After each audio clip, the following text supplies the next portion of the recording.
No sense of sound. No smell of air. Breathless.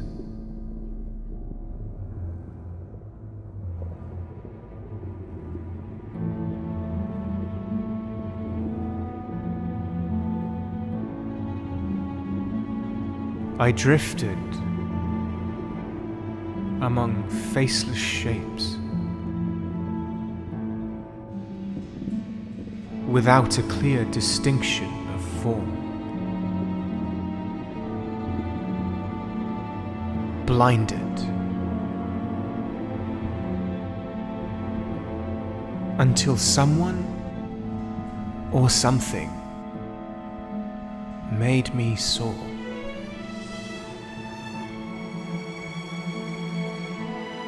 Higher and higher still I went.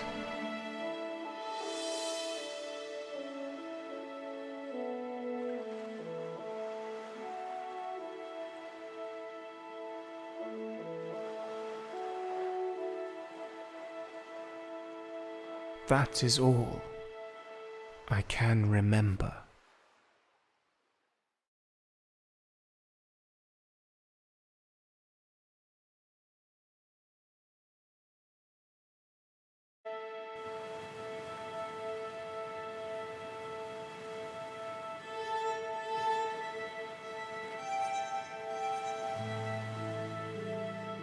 I don't believe you. Now sit down.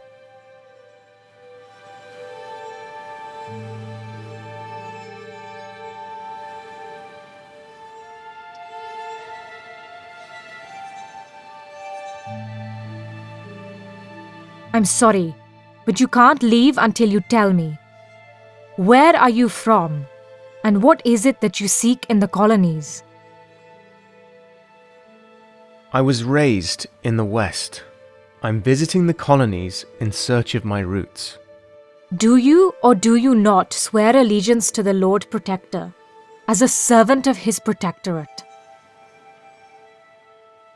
Yes, I am a servant of the Protectorate. Aren't you? The Protectorate does not own us. The colonies may be inside her sphere of influence, but its people are not. You, on the other hand, were wearing their uniform. The bright blue fabric, the golden stitching. It tells me that you are part of the crew on one of their ships, probably a merchant vessel.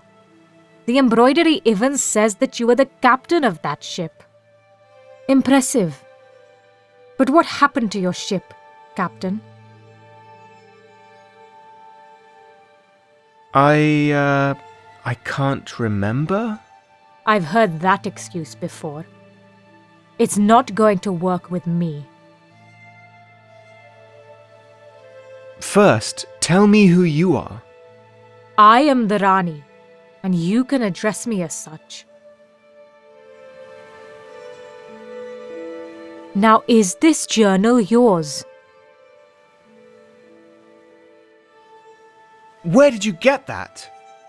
Who gave that to you?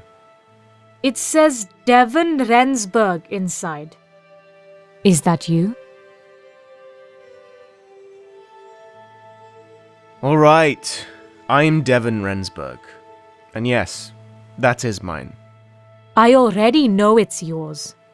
I'll give it back to you, once you've enlightened me on its contents. Now read it for me. And remember, I expect the truth. Again, where are you from? And what is it that you seek in the colonies?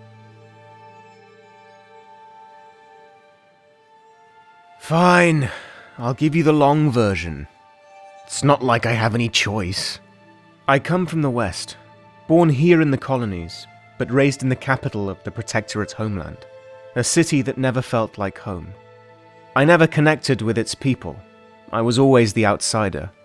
So I decided to leave that place, in search of my roots. I had heard about someone in the harbour recruiting men for a merchant ship sailing to the east. It was a standard trading mission along the Indigo route. I had never worked on a ship before, but enlisting in the merchant navy was the only way for me to acquire passage across the sea. So that's what I did. The recruiter, Aaron Ludlow was his name, took me in a rowing boat out of the harbour. And there she was, his lordship's vessel, Herald.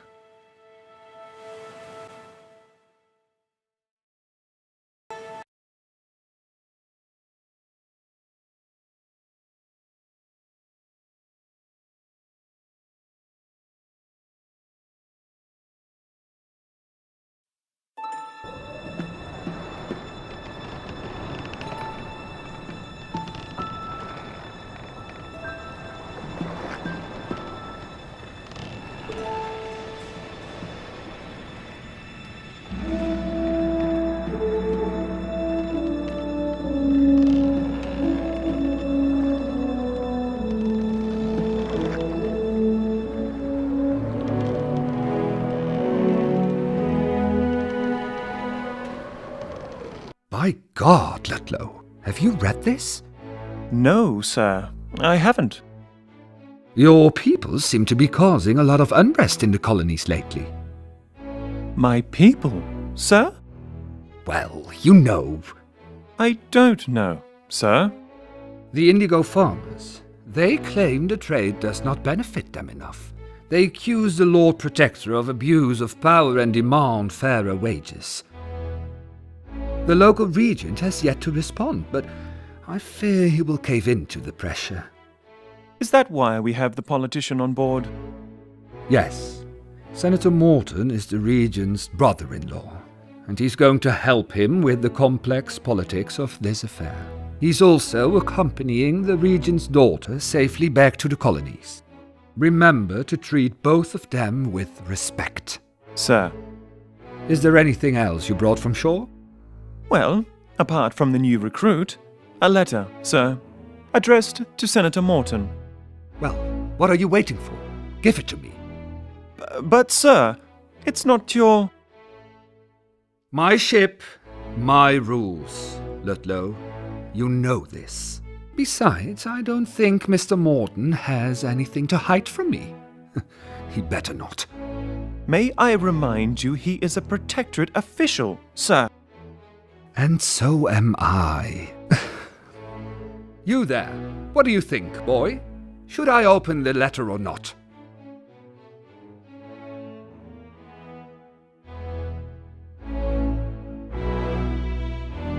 Why not? It's your ship, your rules, sir. Exactly. Ludlow, you should take an example from Mr. Rensburg, sir. Devon Rensburg. Delighted to make your acquaintance, Captain. Captain Cornelius Hendricks. Nice to have you aboard the Herald. Rensburg. I assume you understand that there are rules here. Officer Ludlow will give you the lowdown on them during your tour of the ship. Sir, I have other... But first, Ludlow, I'd like you to find Senator Morton and send him here. I need to talk to him about this letter of his. Be quick about it. I'll send Rensburg after you in a moment. Yes, sir. Be sure to see me on deck, Devon. So then, Rensburg, I take it you must be returning home to your family? I'm a protectorate citizen. My home is in the capital.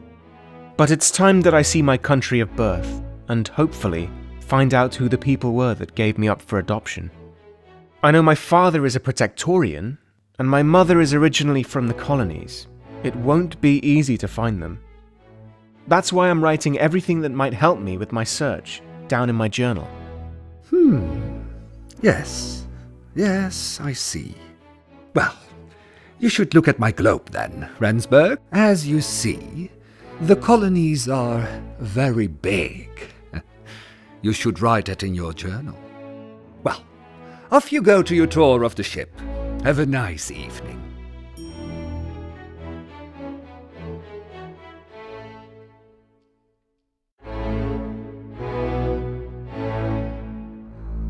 There was a globe in the room, The ornate rooster on top stretched his wings out over the world, as if protecting it.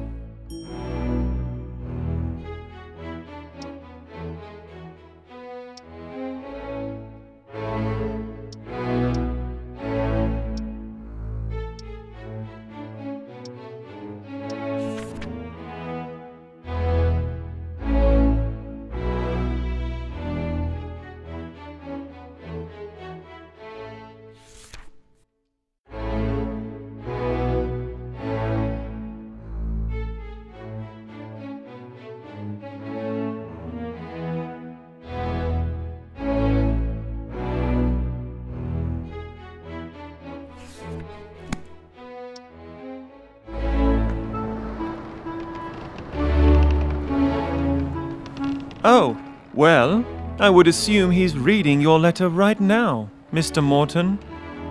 I sincerely hope you're joking. No, on the contrary, sir. At sea, the captain makes his own rules. As far as I can tell, our captain is king on the Herald, sir. The crew his loyal subjects. Officer, there are several reasons why the people got rid of the king back in the day. This is precisely the sort of thing that led us to abolish the monarchy. I'm going to have a word with Captain Hendricks now. Please carry on.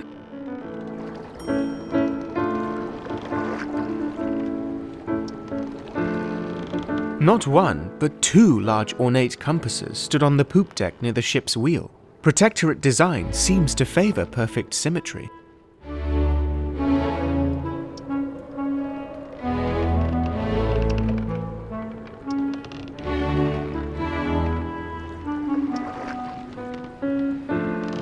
That, Devon, was Senator Lewis Morton.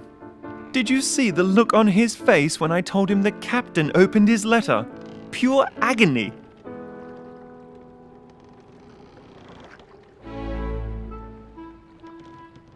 Was it really necessary to tell him that? He would have found out sooner or later anyway. People have a hard time adjusting to life outside the capital.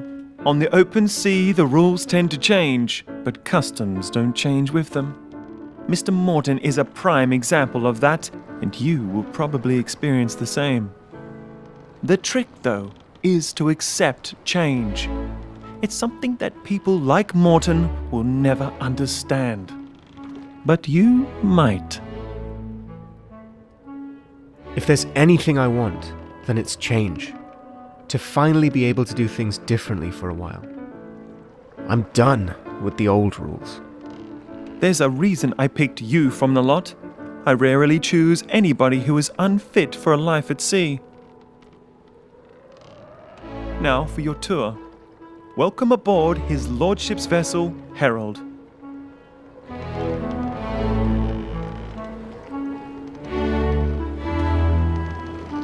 A Cromwellian-class Protectorate clipper launched in 1851.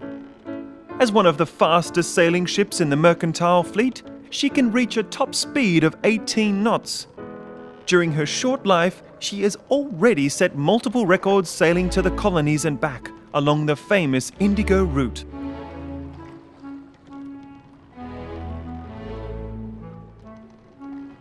Really? How fast is 18 knots exactly? A knot is the equivalent of 1 nautical mile per hour. Since a nautical mile is a little over a regular mile, it means the Herald can sail at approximately 21 miles per hour. And before you start, we still use imperial measurement at sea. Metric is yet to catch on in the Navy. Proof that even sailors have a hard time adjusting to certain changes. Now let's move on to the deckhouse.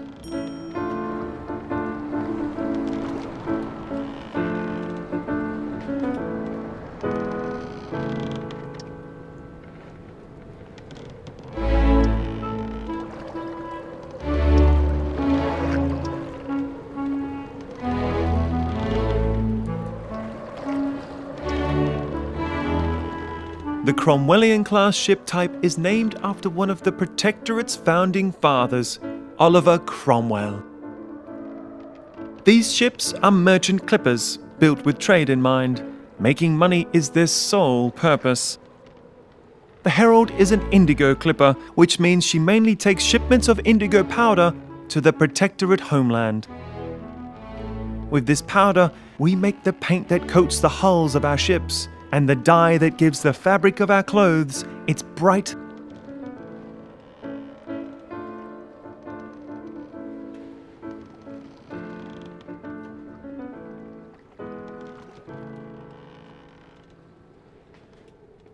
You've lived in the capital, Devon.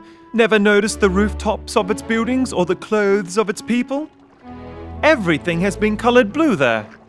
The colour blue touches on much that the Protectorate holds dear.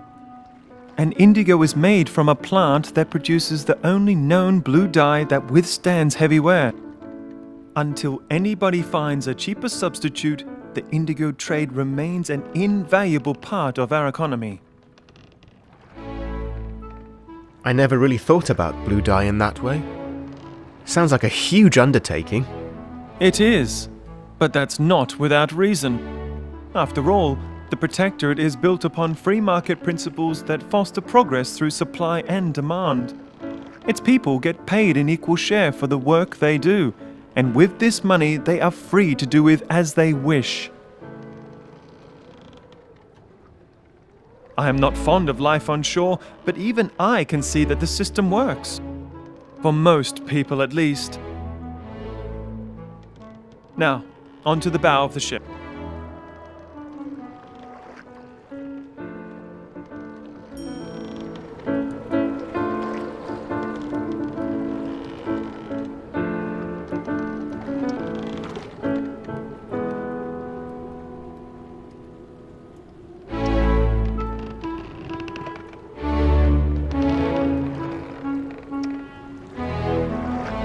We are standing on the weather deck right now, where you will work every day ensuring the safe passage to the colonies. You will be tasked with tying the knots, reefing the sails, and swabbing the decks. There will be no talking to first-class passengers, no idling around the ship at night, no begging, no fighting, no stealing, and most of all, don't get caught trespassing.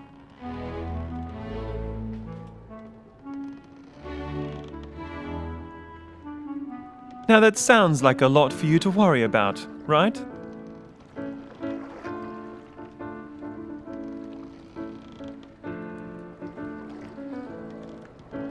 That's what I thought. Don't worry, it'll get tedious soon enough.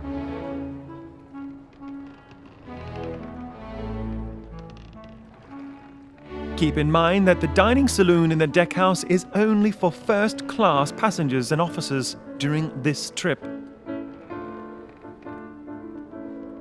This was a special request by Senator Morton, so please steer clear from the saloon if you want to keep out of trouble. Anyone without a blue coat should just use the service stairs through this door here. Now, is there anything in particular you would like to know? What if I wanted a blue coat? Where do I get one? You'll have to earn one. The captain is an honest man. He'll reward hard work. But don't expect him to promote you anytime soon. It took me years before I earned mine. Now just go through this door, past the officers' cabins, and you'll find the service stairs on your right-hand side. Down those stairs you'll find the crew's quarters and your bed. That concludes the tour, Devon. I hope you enjoyed it. I will have to stay out here. I'm on watch tonight. The boatswain will wake you up tomorrow morning to prepare you for the day. Good night.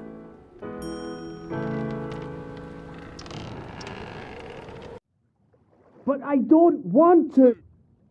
And take this thing back. But Ian, it's a gift. I don't need it.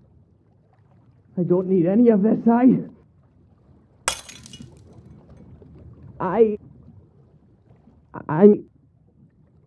Get out. I didn't mean to. Get out.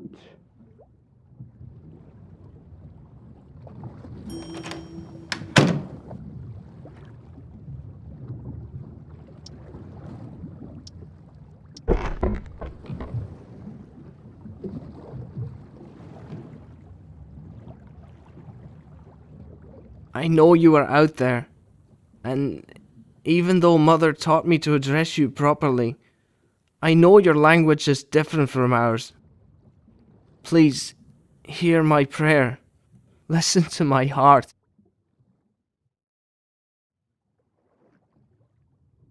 I'm begging you to just help me this one time. I want you to see my struggle with the life you chose for me. I feel trapped, and I see no way out. You are the only one I can turn to. Please, tell me what to do. Give me a sign.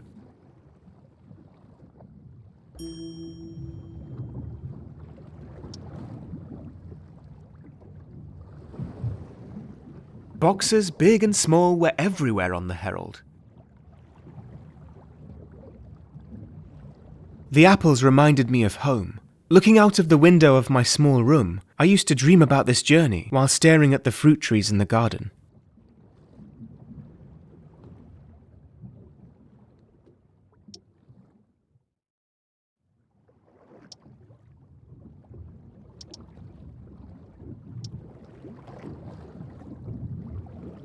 It was getting late.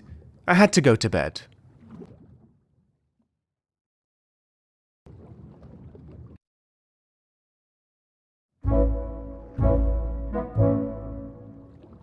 All hands on deck! The sun is out and breakfast is served on the gun deck. You too, boy. Ian! Oh, I'm not well, sir. It's probably the food from last night. I don't really feel like eating anything right now. Oh, really? Well, I don't trust Andra's bangers and mash either, but you won't make me believe that they made you sick. That would be way too convenient for you. I'm not lying, Caleb. My stomach tells me that something's wrong. That's Mr. Haywood to you, boy. And I know exactly what you're thinking. You heard that Ludlow was sick this morning, so you're trying to blame it on the food. Nice try, boy. Now get up and start running. No, I won't. You can't force me. I'm going on strike. Ha! Don't make me laugh, kid. You wouldn't last a day. Is Ludlow really sick? What does he have? He looked fine yesterday. He looked kinda pale when he went to bed last night. Probably seasick or something. You the new guy. Rensburg, ain't it? I'm Haywood, boatswain on this here ship. You should report to Officer Brunswick at the helm. Needs his boy to do an errand for him. But since this wretch won't get out of bed, maybe you ought to do it. You up for that? No problem, Haywood. I'll get right to it. Just follow the instructions Officer Brunswick gives you. Now, off to the helm with you.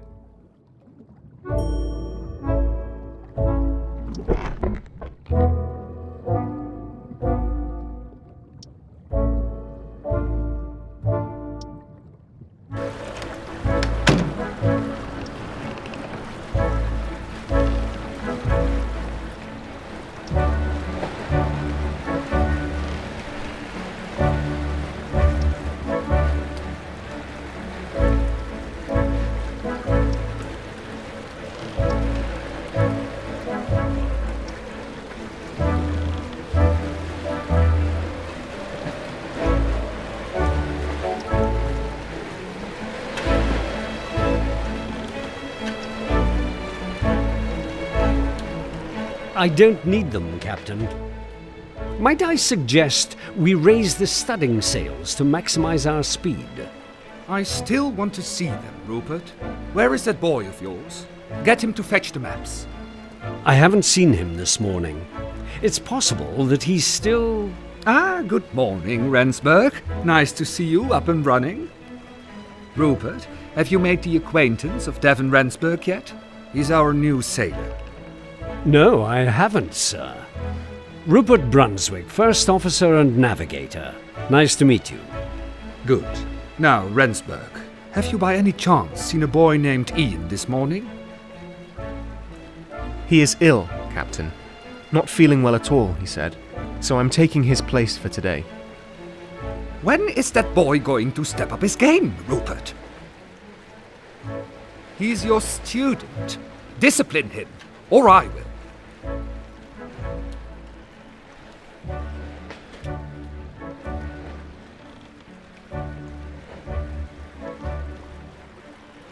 I heard that more of the crew are sick today. It could very well be that they're all sick for the same reason. Nonsense. The boy is weak.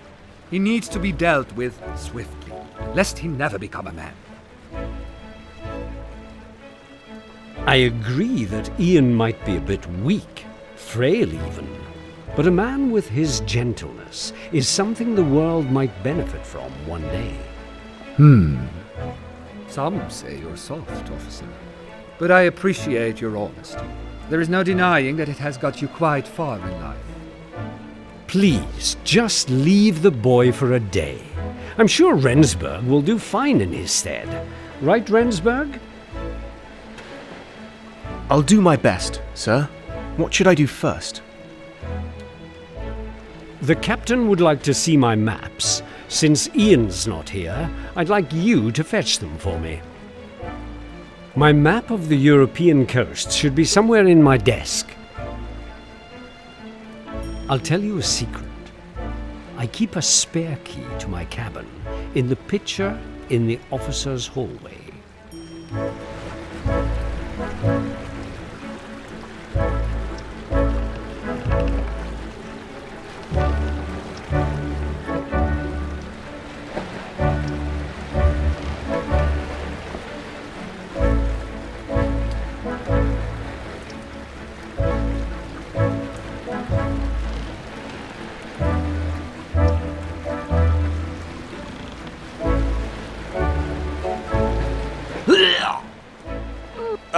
Seasick again.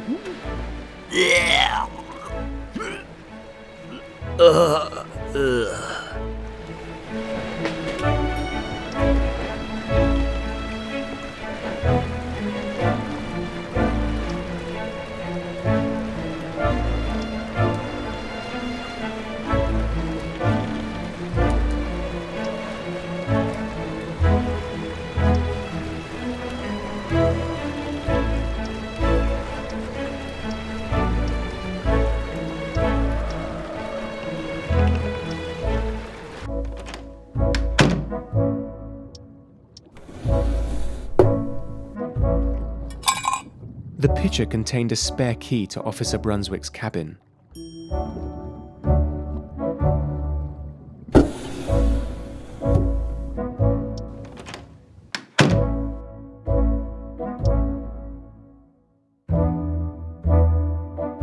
On the writing slope lay a detailed map of the African coast, the sea full of lines, markings and notes I didn't understand.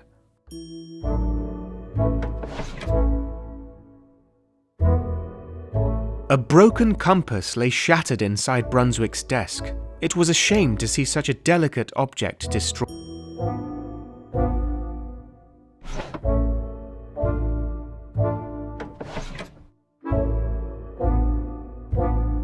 I found Brunswick's maps of the European coast inside the drawer of his desk.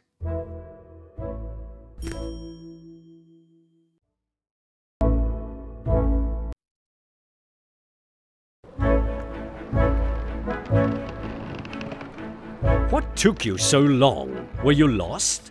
My cabin isn't that big, you know. I'm sorry, sir. I'll ensure that I'm faster next time. Ian would have done such a simple task in mere seconds. Give me the maps, Rensburg. Well, that's convenient. According to these calculations, raising the studding sails might double our speed. Rensburg, find boatswain Haywood and ask him where he keeps his studding sails. is probably somewhere near his workshop.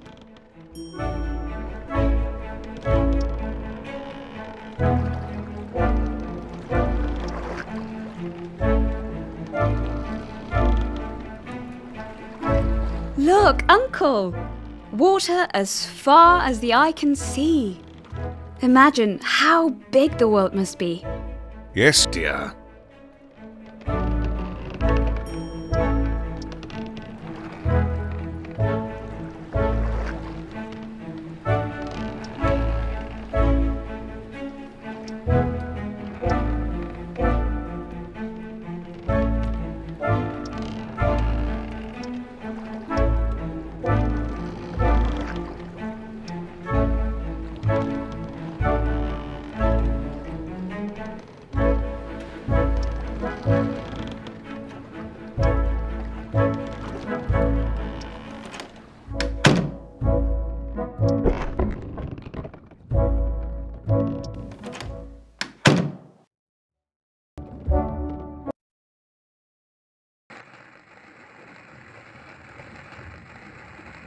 You again? So how does your new job suit you, huh? I'm doing great.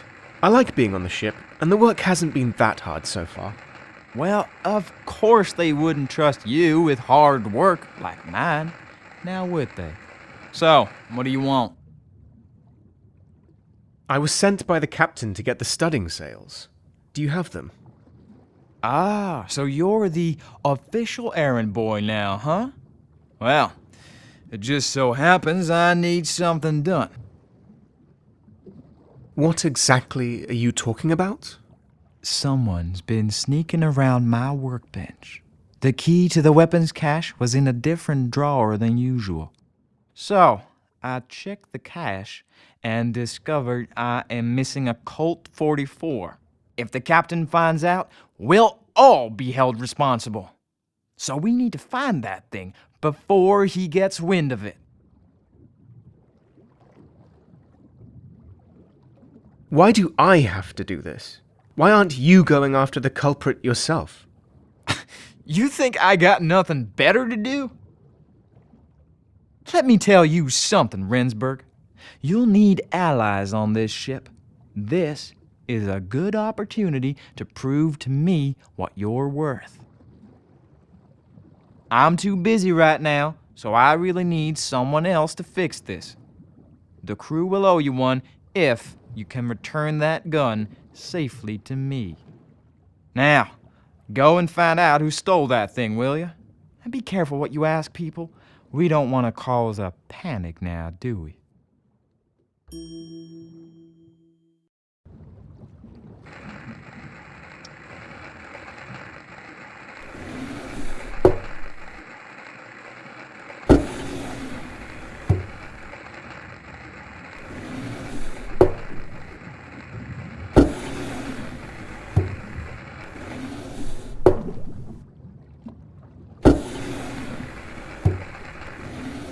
You could expect to find something as random as a drawer full of door handles from time to time. It was a workshop, after all.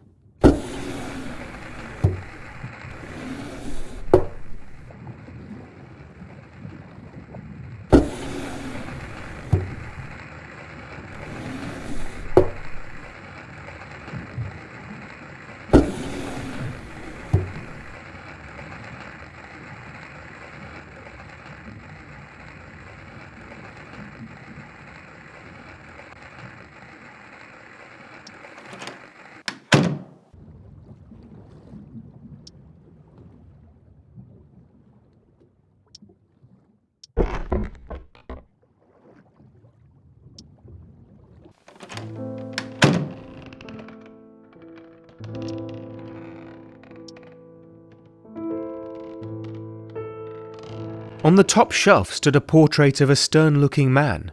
I later learned it was Brunswick's mother. The entire bookcase was devoted to poetry. Among them were some of the most famous works by Shakespeare, Byron, and Poe.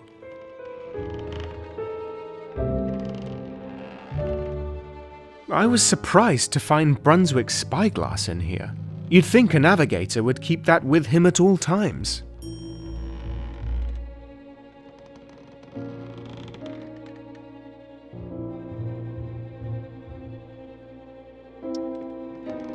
One of the paintings on Brunswick's wall was a depiction of the Battle of the final battle of the Anglo-Dutch War.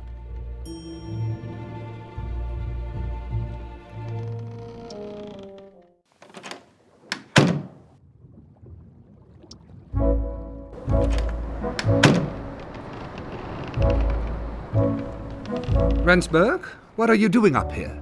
Shouldn't you be getting those sills? Bosun Haywood doesn't want to give me the sails. He said there's a gun missing from the weapons cache and ordered me to find it. I thought you should know, Captain. It didn't feel right to hide this from you. What? Why on earth? That good-for-nothing bilge rat. Rensburg, take this from me. Don't get carried away with what Haywood asks you to do. I'll go and have a word with him right now. You should go and see Ian. I'm sure that child knows more about this. If there's something wrong, he's somehow always involved.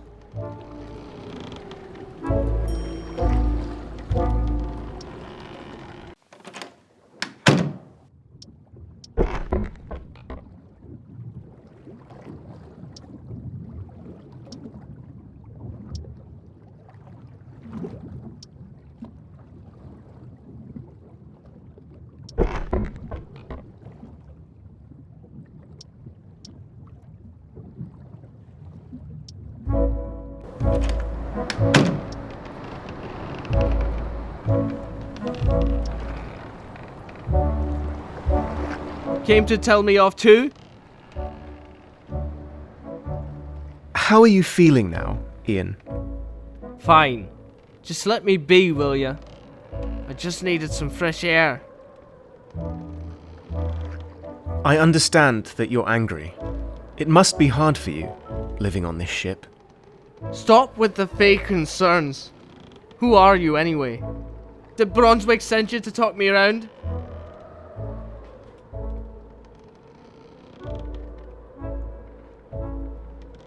I'm Devon Rensburg. I'm new. Last night, when I entered the forecastle, I heard two people fighting. It was you and Officer Brunswick. What was going on in there, Ian? I told him the truth. That I've had enough of him and his weird requests. He is everywhere I go, around every corner and in every room. I'm sick of the man. His presence alone drives me completely insane. What weird requests? Like, really weird? Well, on some nights, he wants me to come to his cabin. And when I do, he'll ask me to sit on the side of his bed. Then, he takes out a notebook, one that he hides for fear of others reading it. And then he forces me to listen to him reciting his corny poetry. So, you said he hid his notebook. Do you know if he hides other things too? Brunswick often hides his most prized possessions, like his compass, the one that he got as a present from his own mentor, Francis Beaufort. He gave me the thing as a present, but I refused. Next thing I know, it's on my pillow with a wee note telling me to be more grateful. Alright, that does sound a bit creepy. But there's no proof other than him being nice to you. I'm sure there's more. You should go to his cabin and search his bookcase. If there's anything he's hiding, it'll be there.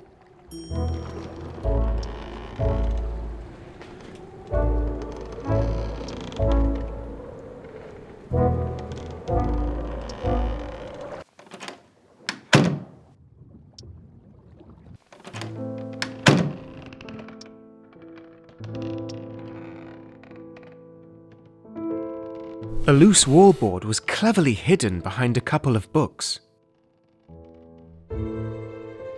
Behind the loose wallboard was a cleverly hidden compartment containing a single booklet. It seemed to be Brunswick's journal. Brunswick seemed to like writing rather cheesy poetry.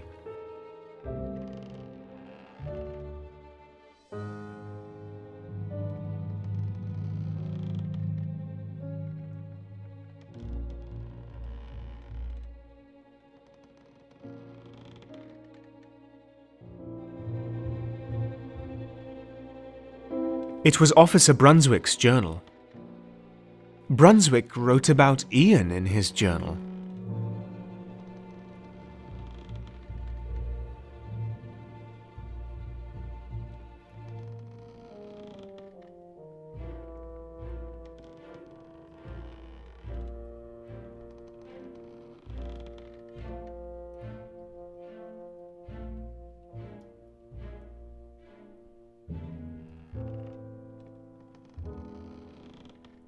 He seemed to wonder why Ian was often angry and agitated, and he was also particularly saddened by him breaking his compass.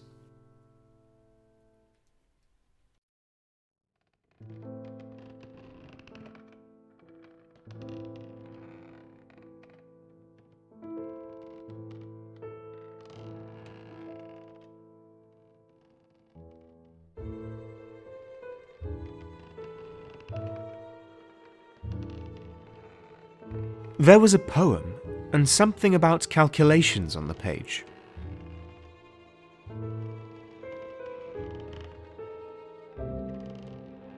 Brunswick's last entry told about a hole in the wall behind one of the paintings.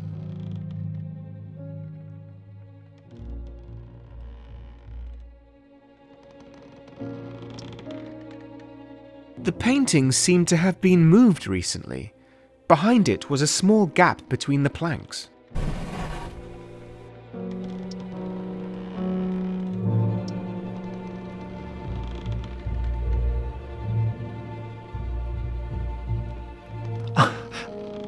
What's that? Is there someone spying on me?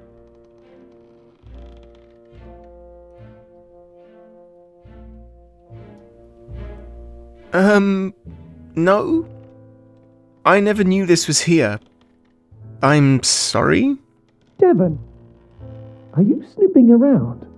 I didn't expect you to be that kind of person. No, I'm looking for a missing gun, and I think I just found it. Shh, be quiet. Come into my cabin. I'll unlock the door for you. Before you start, please, listen to me, Devon. I know it's against the captain's rules and all, but some rules are there to be broken. Are you willing to explain to me what's wrong? You seem troubled. I'm fine, don't worry.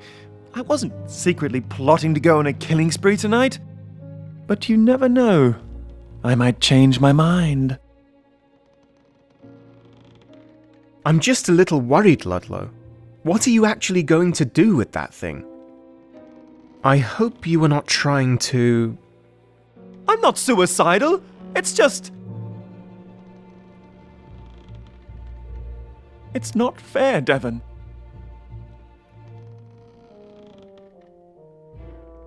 I know the Merchant Navy Handbook from cover to cover.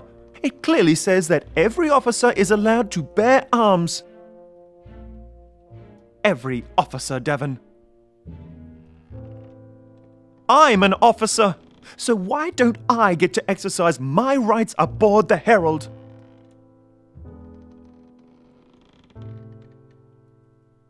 Have you asked the captain why he banned guns? Supposedly something about old and outdated policies. But honestly, Devon, I don't really care about the gun. I just want the captain to know that if Brunswick gives up his rights, it doesn't automatically mean that I'll give up mine as well. For some reason, I'm always expected to do as the white man does. I'm never trusted to make my own decisions.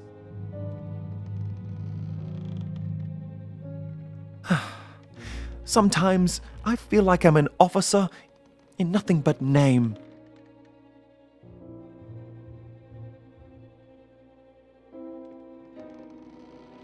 Do you really expect to achieve recognition by breaking the captain's rules? If you want his respect, you'll have to earn it, Ludlow. I'm sorry, but I'm afraid I'll have to report this. Trying to hide something? Captain? Excuse me, sir, but what— Once again, my ship, my rules. I have the responsibility to know everything, Ludlow.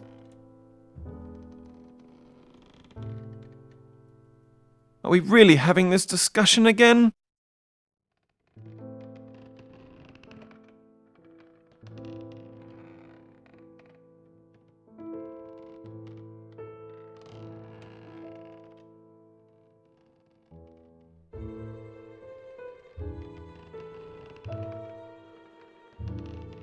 Officer, it seems you're having a hard time grasping the concept of authority.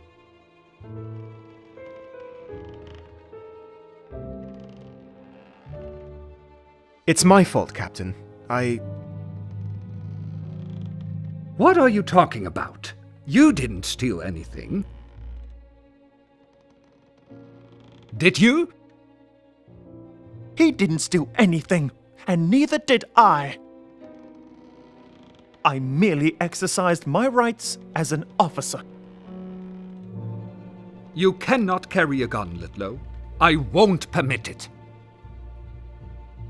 Before I became part of this crew, I was always allowed to carry a firearm. I just don't see why I can't have one now. I don't understand this either. It seems Ludlow has every right to carry a gun, Captain. No, he does not. How else would I protect myself? Protect yourself from what, Ludlow? I assure you that you are perfectly safe on board my ship. I will see to that. That won't do. I'm sorry. Does it have to be a gun? Can't you use some other weapon? Well, I know my way with a knife, but I don't have anything other than the cutlery from the galley to work with. If you bring back the gun, I'll ask Haywood to trade you a knife from the weapons cache. Would that do, officer? That would most certainly do, sir. Thank you. If that settles the matter, we should raise those sails now. Rensburg, follow me.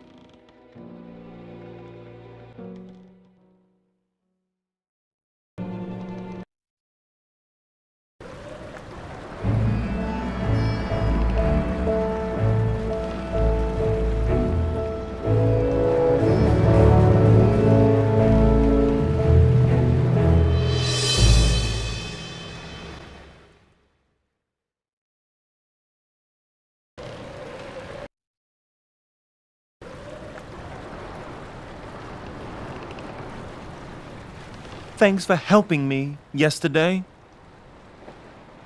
I'm sorry. I didn't mean to get you in trouble. If you say so, I am not someone to hold a grudge.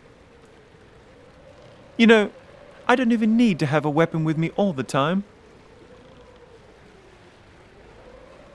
Just knowing that I can get it from my cabin whenever I want makes me feel safer. Would you like one of Undra's butterscotch treats? They're the captain's favorite. Well, okay then. Those look too delicious to refuse. They do, don't they? Feel free to indulge yourself, Devon. Why are you being so friendly with me? I thought you'd never ask. I need allies, Devon. And friends can provide a kind of protection that a weapon never will. Back in the capital, I picked you. And believe me, That wasn't without reason. I don't really understand. What do you need allies for? The captain thinks I don't know. Or that's what I hope I've led him to believe. But I read his newspaper the moment I got my hands on it. Here, take a look.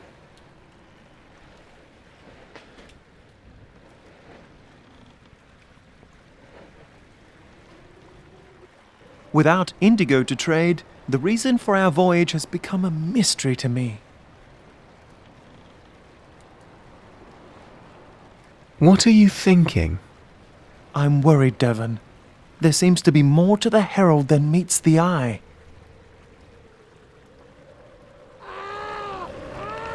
What's going on down there?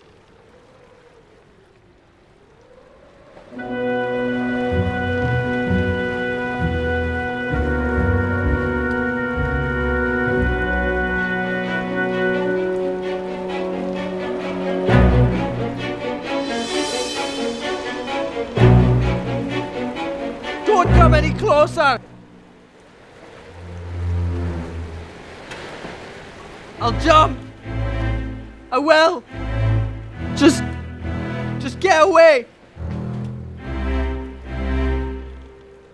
What are you doing? It was his hand that guided me. But now I need to finish it. I must.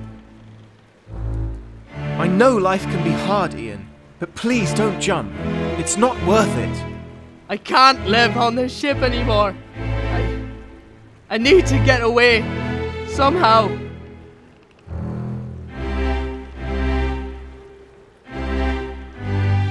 I hear you, Ian. I completely understand now.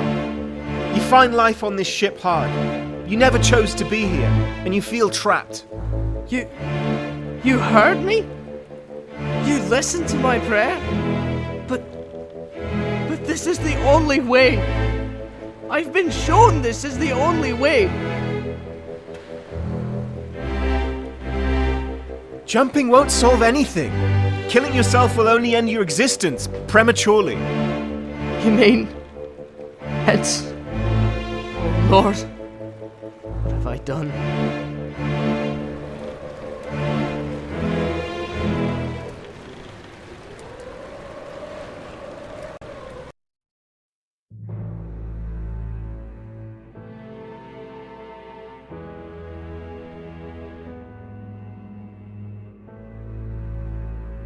I had saved Ian from making another mistake.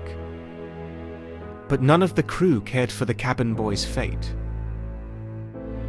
They were all too busy tending to the esteemed Navigator, who was bleeding out on the deck below us.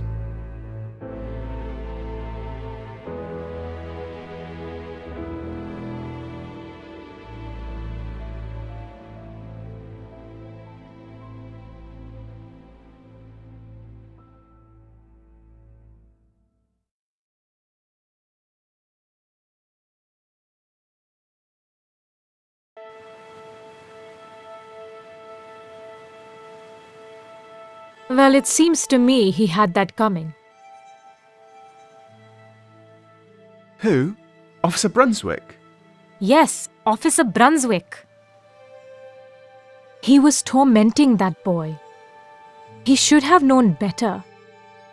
He should have acted like an adult. Ian was a troubled boy.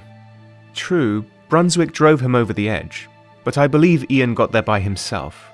When somebody places his or her trust in your good judgment, you better not abuse that, or it will come back to you, Devon. In this case, Brunswick just went too far, even with all his good intentions. As a teacher and mentor, he should have known better. Is this personal? Because I sense you feel very strongly about this. Look, Devon. When kings take pride in their rule over others, they often become tyrants. I've seen it happen myself. It's a sort of power that corrupts good men. Excuse me, Rani. I'm sorry to disturb you, but there is something that demands your immediate attention. I'll be right down. Excuse me, Devon. Please wait here and do not move. Understood?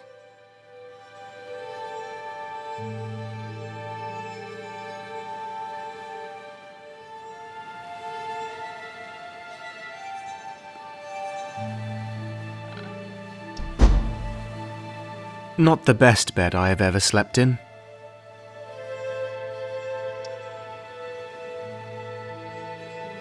Lots of letters. No idea what they're saying, though.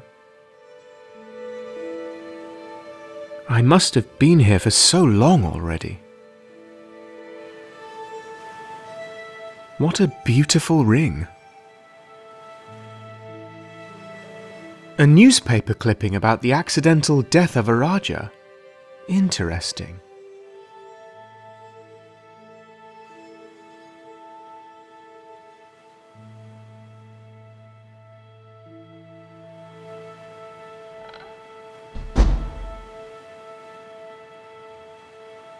Now, when did I say you could walk around while I was gone?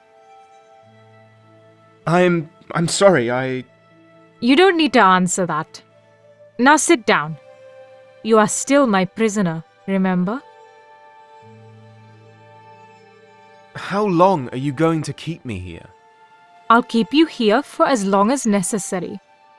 Now tell me the rest of your story. I assume the captain must have been furious after what happened.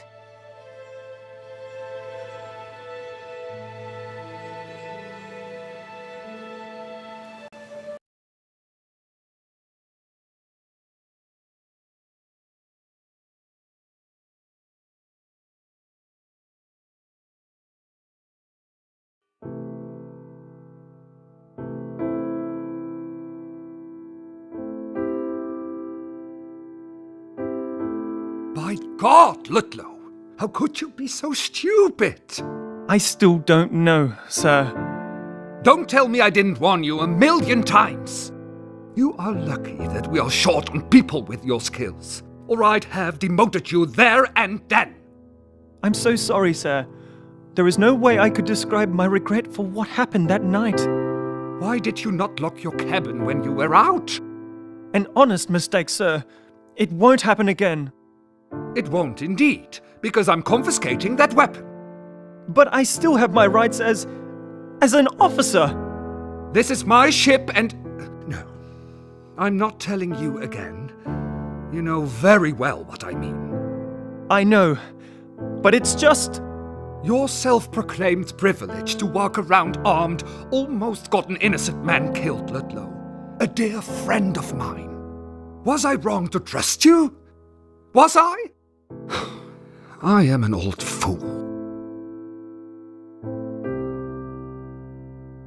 You are not, sir. Ian would have found another way. There was little any of us could do. After what happened, the passengers have lost total faith in my authority. To restore that, I have decided to make you steward, Rensburg. I want the both of you to pamper our guests as much as possible. And if I hear as much as one complaint, I'm going to have to use force to correct it. Thank you very much, sir. You're welcome, Rensburg. Without Brunswick and Ian, I can't afford to lose any more experienced sailors. You are not an experienced sailor, but you are a charismatic young man.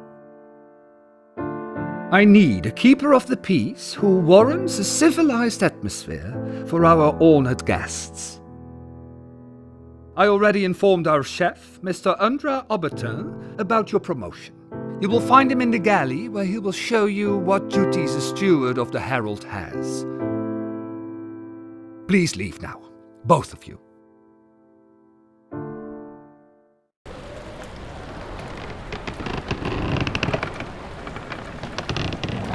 Well, congratulations. I don't know how you did it, but you did it. Got yourself a blue coat in less than a week.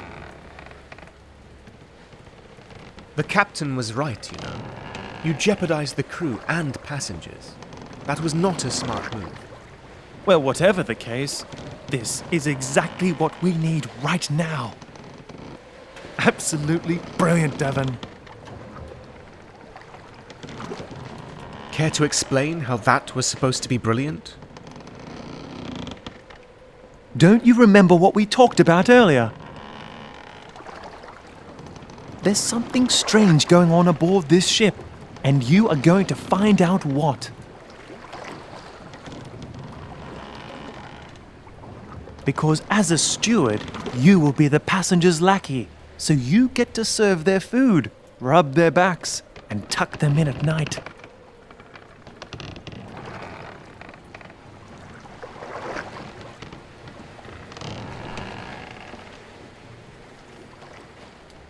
Sounds like a dream job. No hard labor, just bringing dishes around and talking to people. That's it? Nothing more, nothing less. Well, off to the galley with you. Be sure to stop by the crew's quarters first. You'll find a nice blue coat inside the cabinet there. And while you enjoy that shiny new jacket of yours, don't forget to eavesdrop on our unsuspicious victims.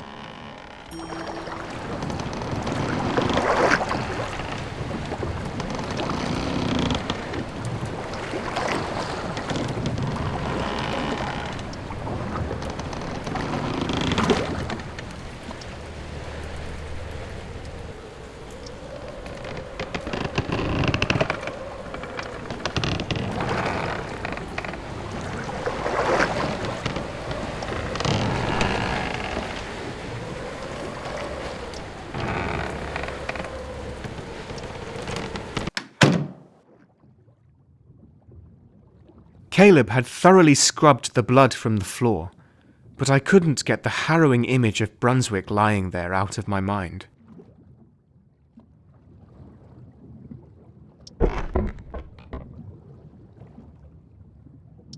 I needed to get the blue coat. A blue steward's coat lay inside the cabinet, just like Ludlow told me. It felt strange to be its new owner.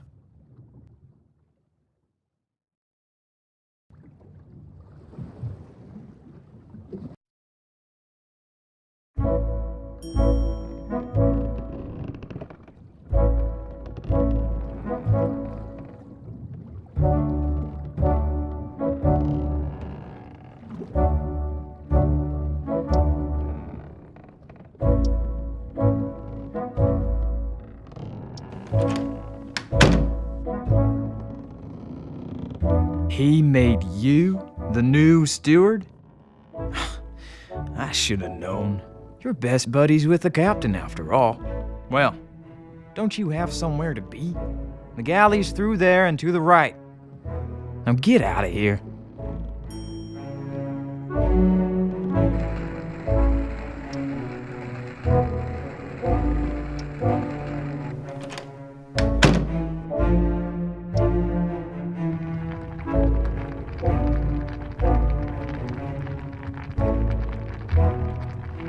Ah, my new help has arrived. I've never seen you down here before, Devon. What have you done to deserve this sorry job? The captain just likes me a lot. Well, he gave you a blue coat and took from you a sailor's life. You are a servant now. A servant at sea, but a servant nonetheless. What does a servant do, you ask me? He cleans and he cooks, of course. But aboard a ship like the Herald, he also has the duty of recreating a little piece of the protectorate for our dear passengers. Lest they forget they're still part of it.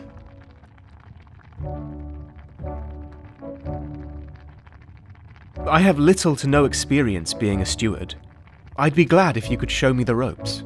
Unlike the work above deck, our job has less to do with ropes and more with silver spoons and plates.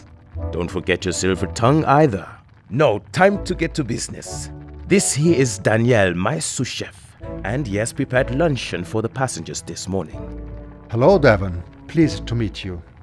So for your first task, Would you be so kind as to serve Lady Tabitha and Senator Morton their grub in the dining saloon? I'll do my best, Mr. Obertal. I'll make sure our guests are well looked after. I'm sure you will, Devon. And please just call me Undra. Now, remember to return here after you're done so I can give you your next assignment. The dining tray contained the food for Lady Tabitha and Mr. Morton.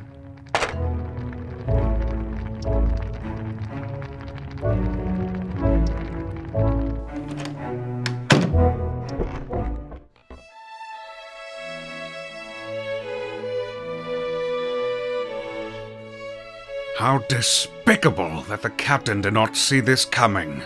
It's just unbelievable. You should stop worrying about everything, Uncle. Every time you frown like that, you get a new wrinkle. I'm a man, Tabitha. Wrinkles give me character. And besides, I can't waste my time on silly things like that. Why shouldn't a politician care about his appearance? Your line of work requires you to persuade others. A dashing appearance would surely give you an advantage. Who said I didn't care about my appearance? Am I not dashing enough for you? Well, you could try and follow the latest trends from the colonies. Colourful and less stern. More brisk. I represent the Protectorate, my dear. Not some exotic roadshow. But what if I wanted to dress myself more like a member of an exotic roadshow? Would that be acceptable? Now don't get any ideas, Tabitha. Your father...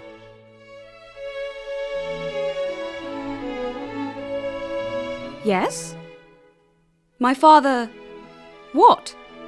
Your father wouldn't approve, my dear. Indeed. But father's not here. And why should you have the right to tell me what to do when he's not around? Because I am your appointed guardian. That's why. I'm a grown woman. Why would I have need of a chaperone? Times are changing, Uncle. Enough now, dear. Say your prayers and eat before it gets cold.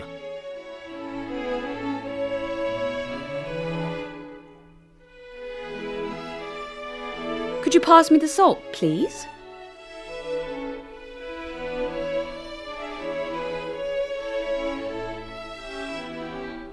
The lady wants salt on her food. Now, Uncle, a little please wouldn't hurt. Please, boy, the salt. How much salt would please the lady? I can do it myself. Thank you. Tabitha, let the boy do his job.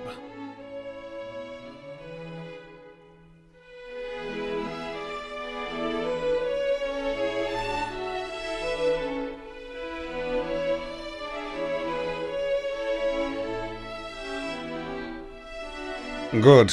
I'd like some as well. Could you, boy? As you wish, sir.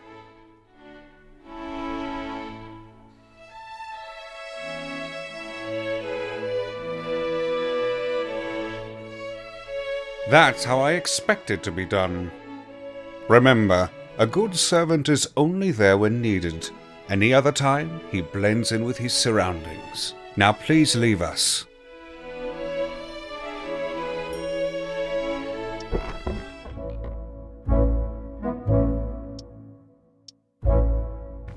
Danielle, is that you? Can you hand me the saucepan?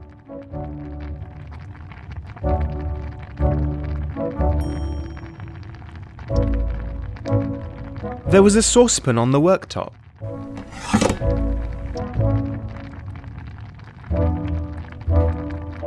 Oh, Devon! I didn't expect you back already. Say, were our honorable guests pleased with their meals? Lady Tabitha seemed very pleased. Only Lady Tabitha? Well, don't fret. It is not the first time we failed to please the upper gentry. No time to dawdle, though. These meals here need to go to Officer Brunswick and Dr. Garrick. You can find them both in Brunswick's cabin. Oh, and keep an eye out for Daniel, will you? I don't know where he is, but he has a knack for dozing off on the job. Send him back here if you see him. The tray contained the food for Officer Brunswick and Dr. Garrick.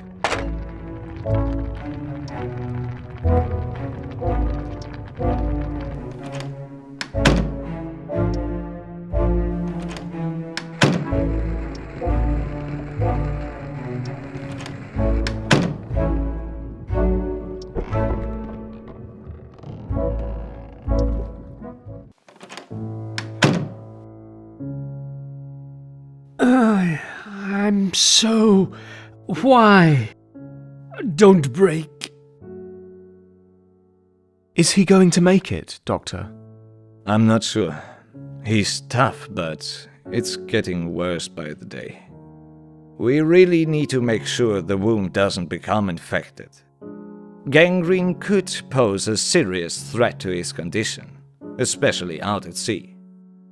Please, no, it's precious. Stop. Shh, don't fight it, Rupert. I have his meal here, Doctor.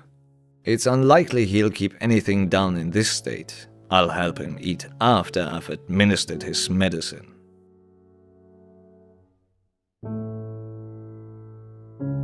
Devon? Oh, Devon, is that you? Officer, please, don't push yourself so much. You need to rest. Mr. Rensburg, get me my briefcase, I need... Just tell me how Ian is doing.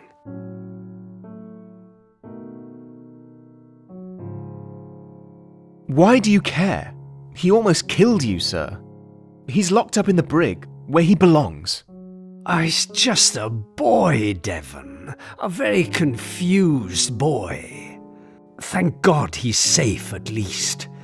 Are they feeding him well? You should give him my food. Otherwise he... Rupert, stop straining yourself. I don't want you... Do it for me, Devon. The captain won't feed him well. Not after what he has done. Please, Fetch me my briefcase, Mr. Rensburg. Now! Let me out of bed! No, you stay put. You're riling yourself up too much and need to calm down. Devon, quickly! A bottle of laudanum. It's in the front pocket of my medical kit.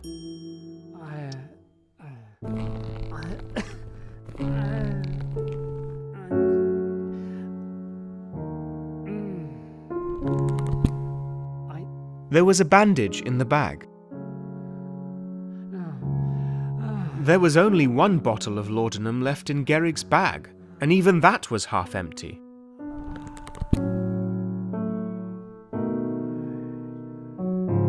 Is this all, Mr. Rensburg? I had another full bottle of this with me. Not that I could find, sir. Should I have another look? No, I trust your eyes. Strange. I always take a few extra bottles with me on a long journey. Laudanum is a very common mixture of opium and alcohol. It's used for quite a few ailments. I can't have used them all up already. What kind of ailments would you prescribe laudanum for?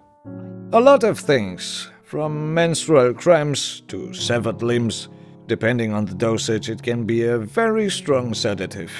Well, if you would, keep an eye out for someone with a flushed face. Laudanum usually makes people blush a little. Now please leave us, Mr. Rensburg. The officer deserves some privacy when I administer his dose.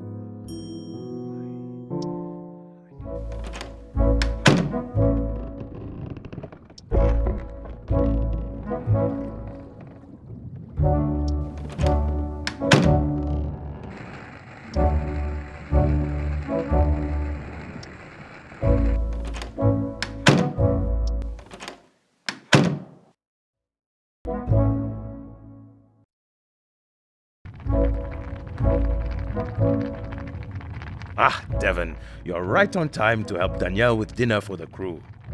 Are you a good cook? As if anybody can make a decent meal in this kitchen. Golly, Danielle. You are on a ship, remember? Really? I almost forgot. I was wondering where all the water came from. Yes, you are still quite wet behind the ears. Now, boys, the water is cooking, and I expect you to make me proud while I clean and set the table. So get a move on and make me a nice stew.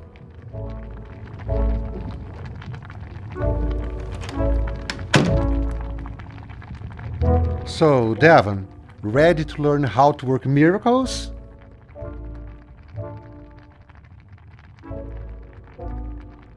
I am quite eager to learn anything new.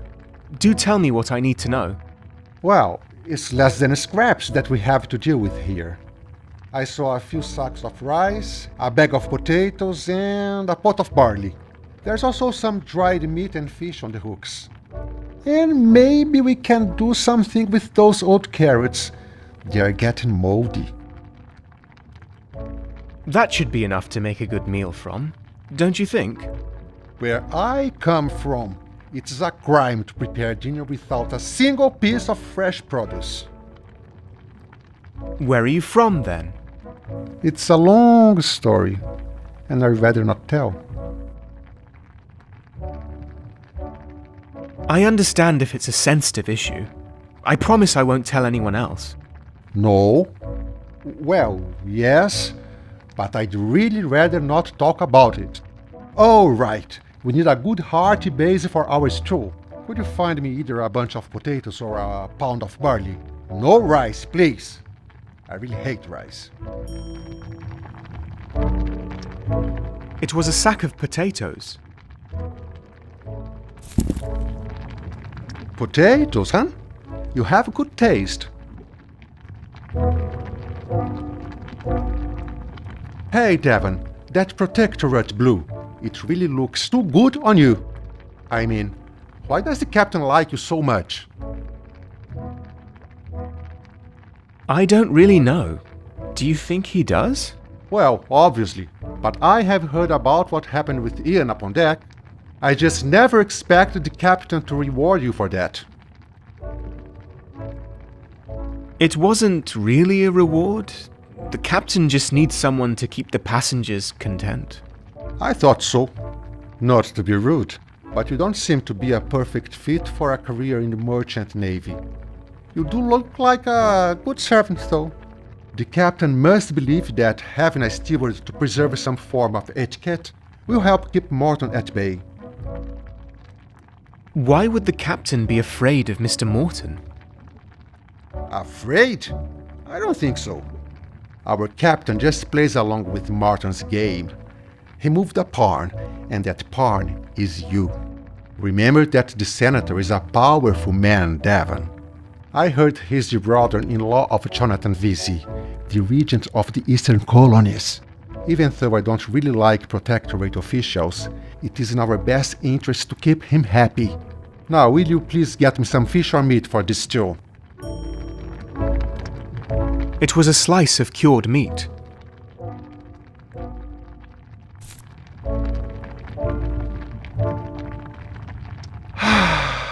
The salty smell of cured meat. It will go well with some ground chili peppers. You probably love spicy food, right, Devon?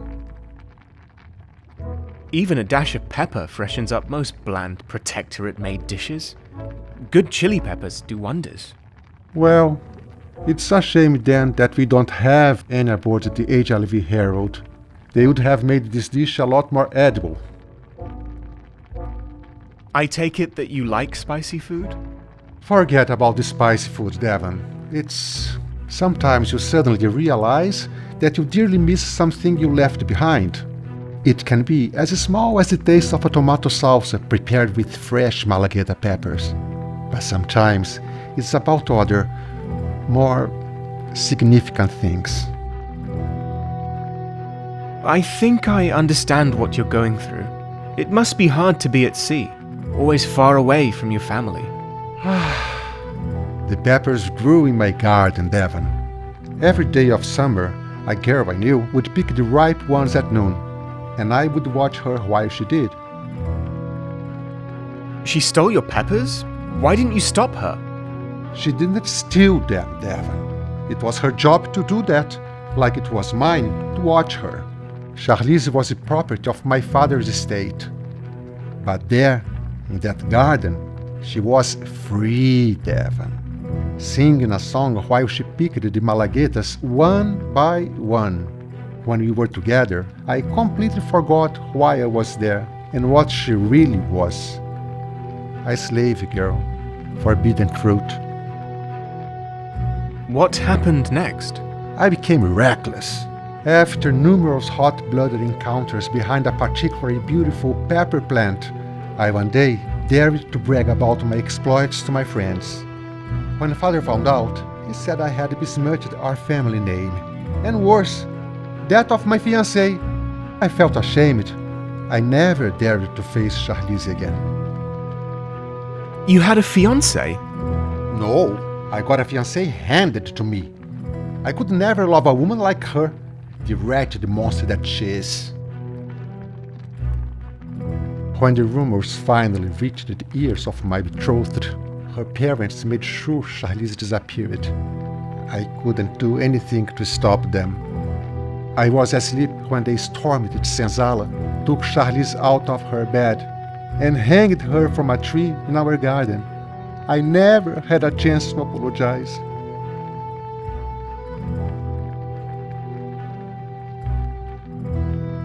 They killed her? What barbarism! Well, the stew is done. Go serve the crew on the twin deck. I'll be right there.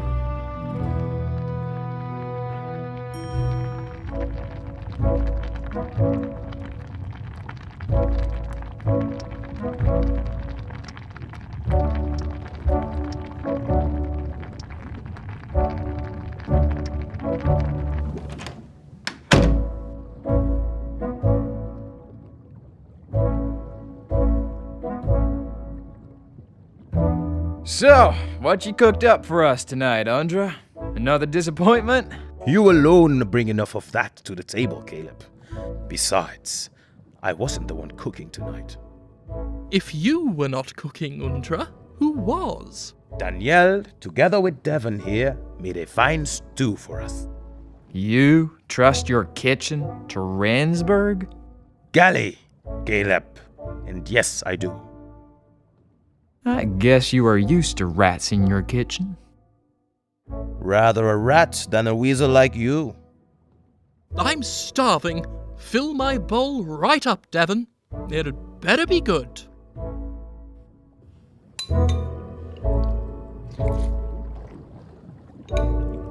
Oh my, taters and nice big chunks of meat.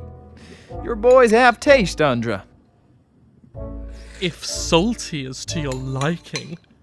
Say, didn't we have the same yesterday? Whose recipe is this anyway? I picked the ingredients, so you could say it is my recipe.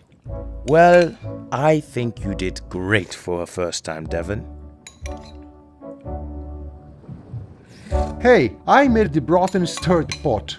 Don't pretend that's not important. I knew we were missing someone. What are you sneaking around the deck for all the time?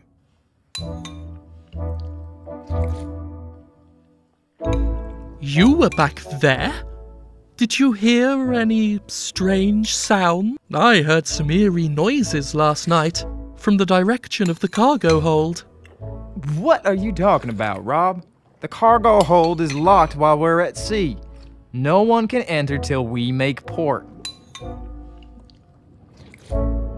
But Bosun, I've heard it as well. Ludlow? Where did? It was just a few nights back. I was walking to my cabin, and suddenly the air around me went icy cold.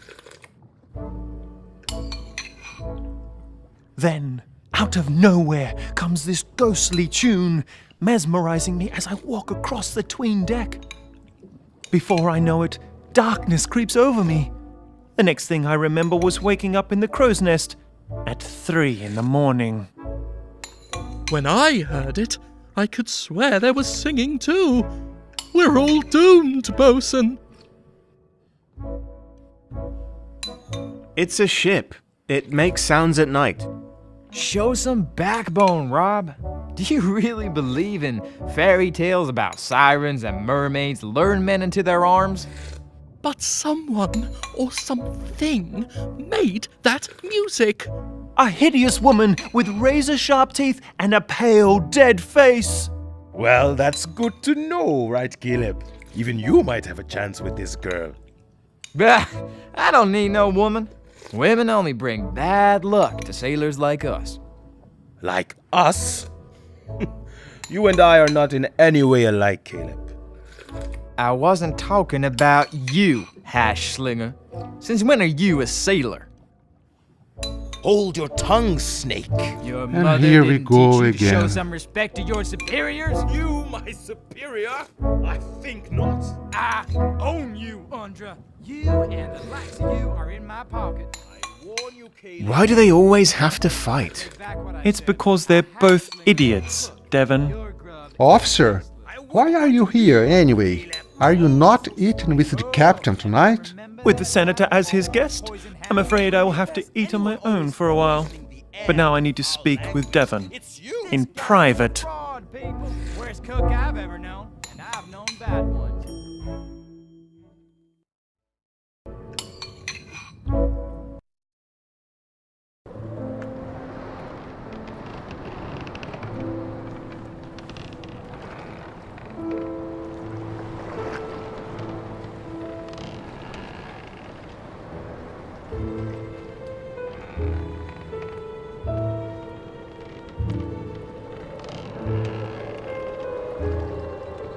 Good.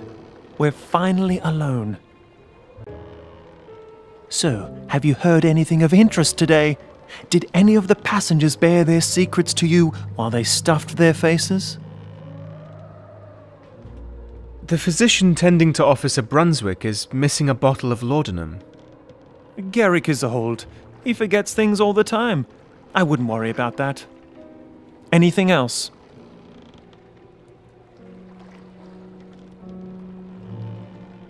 Some of the crew really seem to think that the Herald is haunted. They believe that hogwash now? You are joking, right? No, I think that because of you, some of the men are actually afraid now. And they call themselves men? What a joke! Well, it's getting late already, and I have a job for you. The captain is preparing himself for his late-night tea with Senator Morton in the captain's cabin. It's a friendly thing they do every other day. As you are the new steward, the captain has asked you to serve them. You set this up, didn't you? I'm supposed to be eavesdropping on their conversation to find out what they are discussing. Exactly. You're a quick learner, Devon. Now, make sure you find some way to stall for time while they discuss important matters.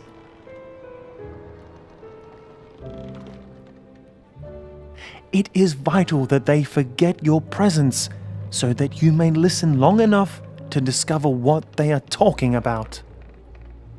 Sounds like a good plan, right? It's a plan, but I'm not sure about it yet. Well, you don't really have a choice. They're the captain's orders, after all. Go on then. They're waiting for you in the captain's cabin.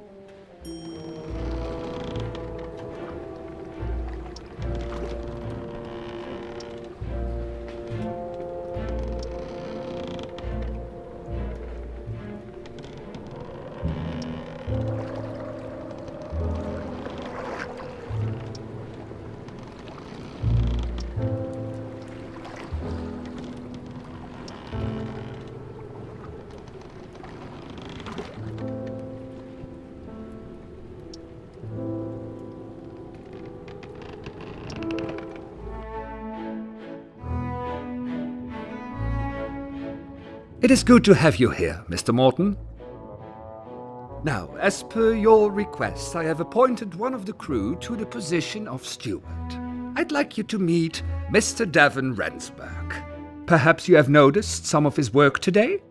No, I don't think I have. What does he do?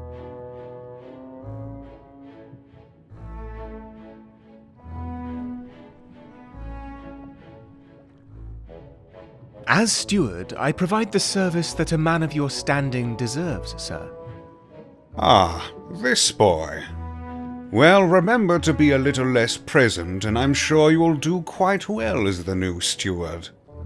There's no shame in being invisible. It's all part of the job. He is right, you know. Now fetch us some tea, Devon, with a soothing splash of brandy, please. I keep a flask of eau-de-vie in the cupboard behind the stairs.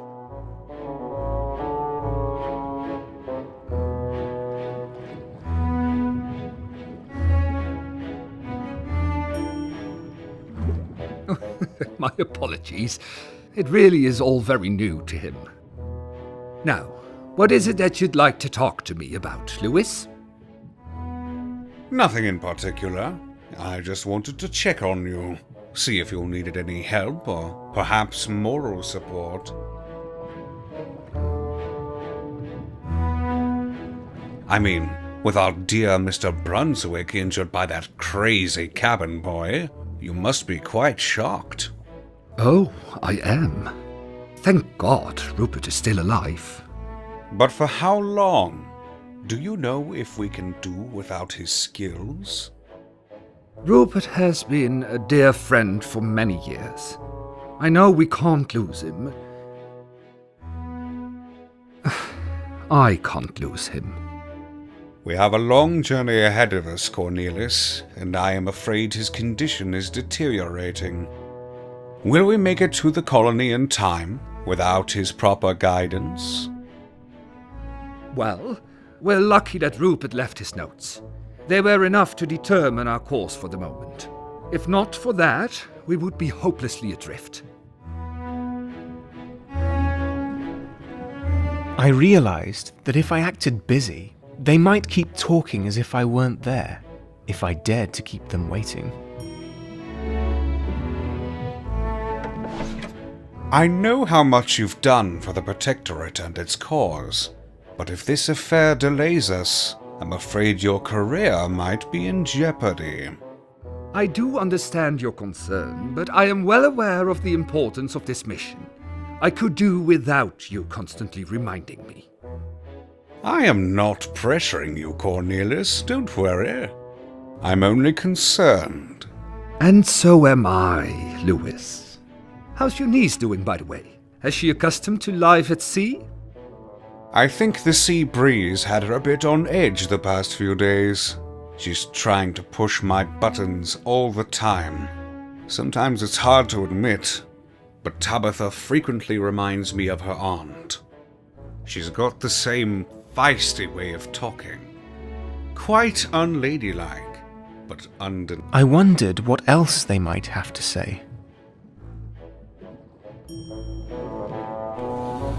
You still miss Eleanor a lot, don't you? Of course I miss her. Eleanor was my wife, for God's sake. Or did you also believe what they wrote about our marriage in the papers? No, I trust your word when you say you loved her. Journalists are parasites. They live on gossip. I can't deny that we had our fair share of problems through the years, but so do most couples. The emptiness she left behind when she passed can be quite distracting. I miss her every single day.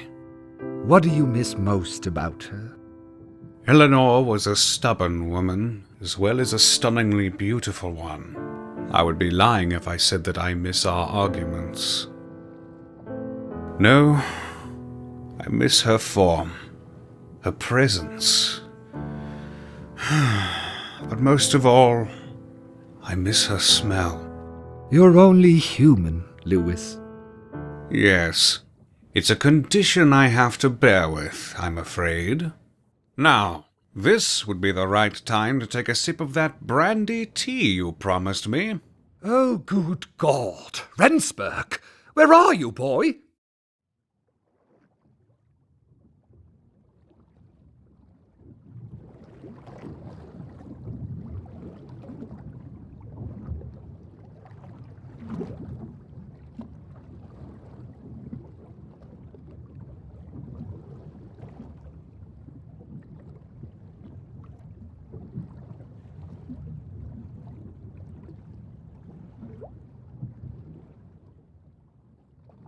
Well, it's about time.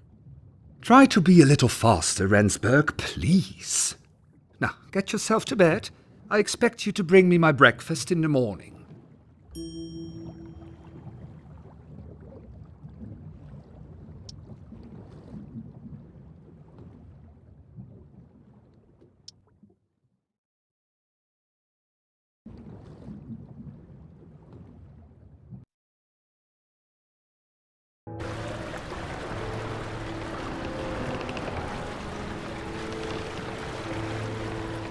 Devon! Oh, Devon, thank God you are still awake. Everybody is calling me a fool, but you'll believe me, right? Of course I'll believe you, Rob. Never let others belittle you. She's back again. I've heard her song, trying to snare me in the darkness. The she-devil wants my soul.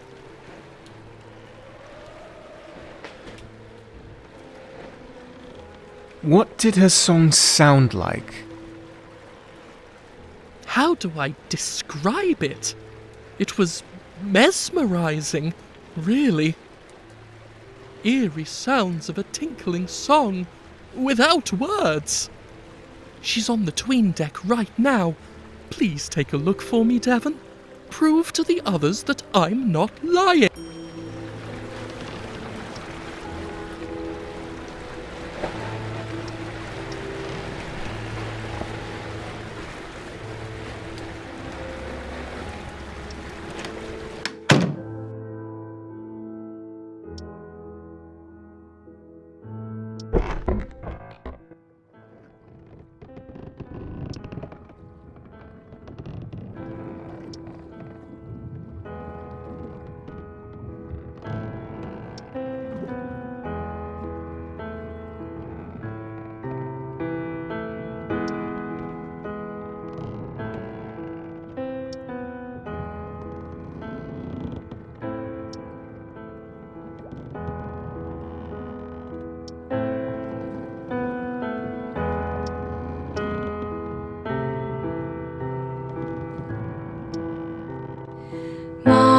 First vow is to never bow for the hurt and pain which cannot break me. Fire and flame, thunderstorm or rain, it is not enough to change my view.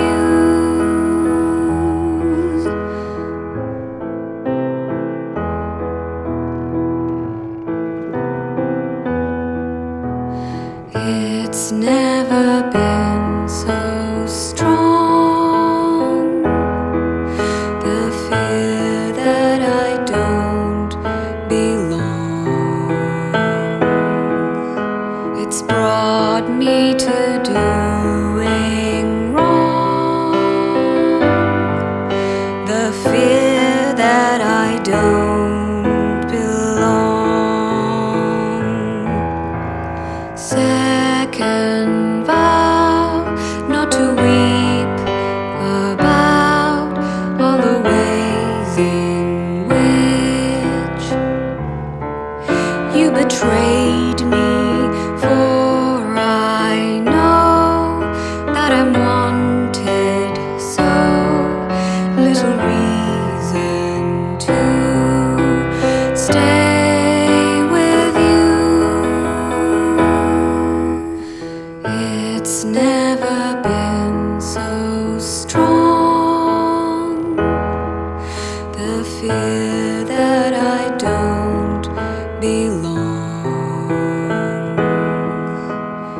brought me to doing wrong. The fear that I don't belong. Final vow, need to learn somehow to be poised and proud. Please awake me. I did once aim to be someone that inspired those who cared for me. Ugh, terrible. Don't you think so?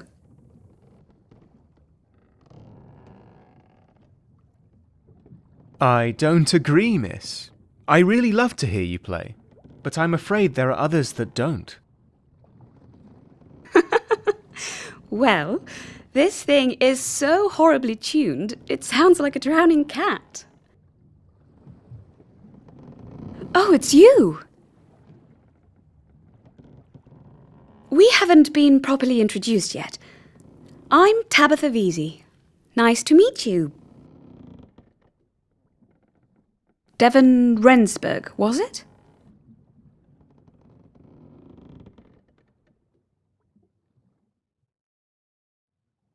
You know my name? I've heard all about your heroic actions with the insane boy. That was very brave of you, Devon. I don't feel like a hero. The boy's locked up now, and I feel sorry for him. I am sure you did everything you could to protect us from harm. For that, we owe you our deepest gratitude. What was that? I've no idea. Strange. When my uncle left for tea with the captain, I could swear I heard a howl of some sort. I figured it was the wind going through the piano, since the cover was partially open when I got here. You seem distressed. Would it calm you if I took a look between the furniture? No, please, stay here. I like your company. Quite a lot more than my Uncle Lewis's. Don't get me wrong, but being around him the entire day can be pretty frustrating. He's so imperious and self-indulgent. It drives me mad. I'm sorry, Devon. I just wish I could be self-indulgent too. At least sometimes. I understand. I'm sorry to hear your uncle is so restrictive. It's not really fair of me to blame it all on my uncle. We're all going through some rough patches right now. My family, that is. But I shan't bother you with my troubles. Sleep well, Devon Rensburg, and thank you for your company.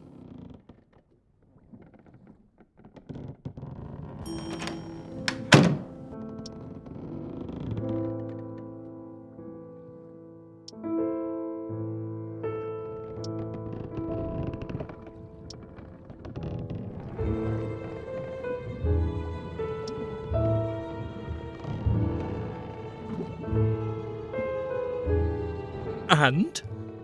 Did you find the siren?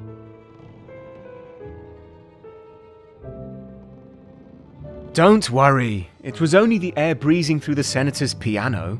Someone hadn't closed the lid properly. What? Really? Oh, I'm such a fool. Thank you, Devon. Thank you for checking that out. Oh, and, my...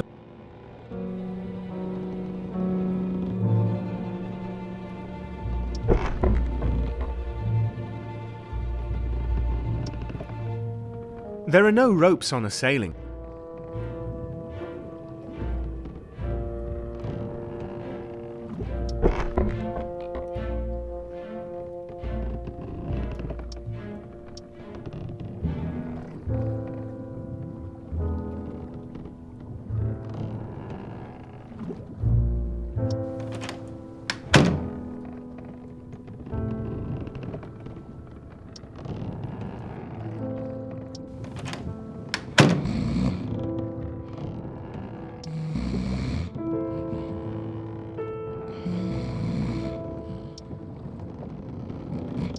It was getting late, so I called it a night.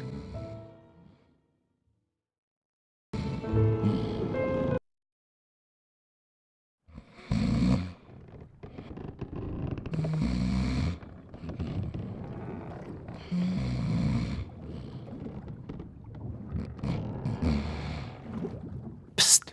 Devon! Devon, wake up! You are the only one I can trust with this! What? What do you need me for? It's the middle of the night. You need to come with me right now. I wouldn't wake you up if it wasn't... Ludlow, just tell me what's the matter.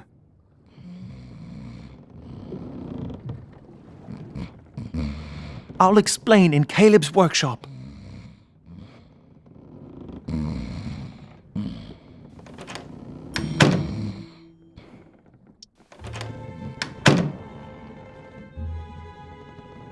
Listen to me, Devon. There is something in the galley. Something that's not supposed to be there. How do you know that for sure? And what were you doing in the galley anyway? Shouldn't you be on watch at this hour? I was turning the winch when I heard this faint wailing sound coming from the grate next to it. I had decided it was probably the wind when I suddenly heard it again while I was inspecting the bilge pump. But this time, I saw something walk across the 'tween deck too. Seriously? I thought you weren't impressed by those ghost stories. Devon, I went down there and saw something going into the galley. Sailors aren't supposed to go in there at night, myself included. I woke you up because, as a steward, you are allowed inside. You can go in without getting either of us in.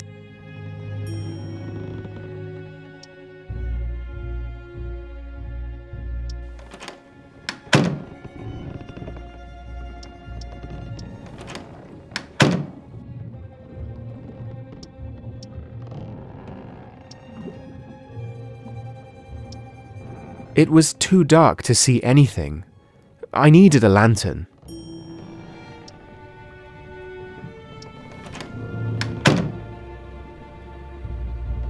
And? Did you find anything? It's too dark in there.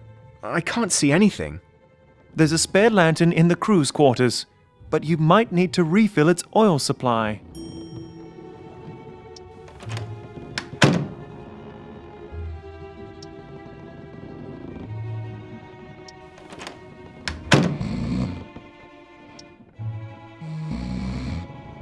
There was a lamp in the crew's quarters. I just needed some oil to refill it.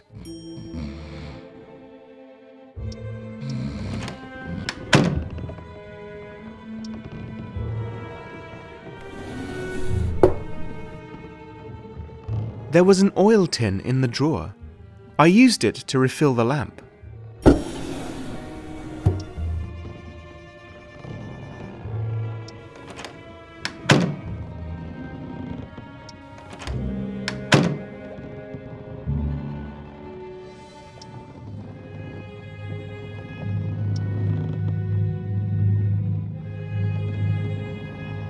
The cupboard was a mess. Someone had rummaged through it quite recently and left a trail of crumbs.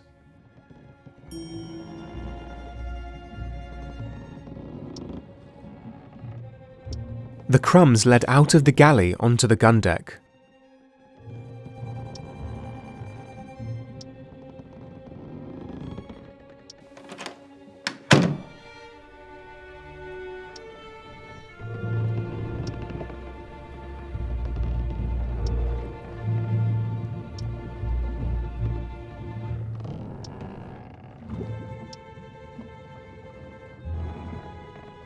I wondered where the crumbs would lead me.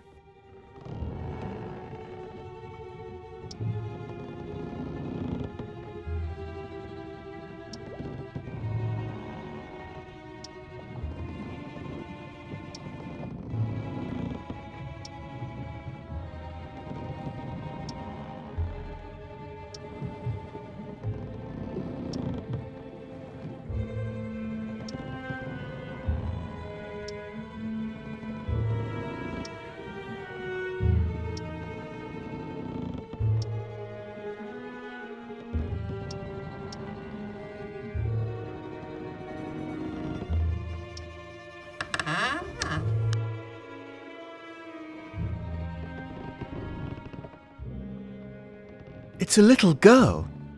But who is she? And what is she doing here? Do you think we should wake her up?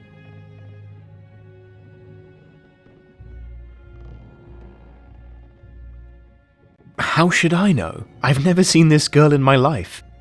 Let's ask her where she's from. No, please, don't wake her. She's only just fallen asleep. Huh? Lady Tabitha?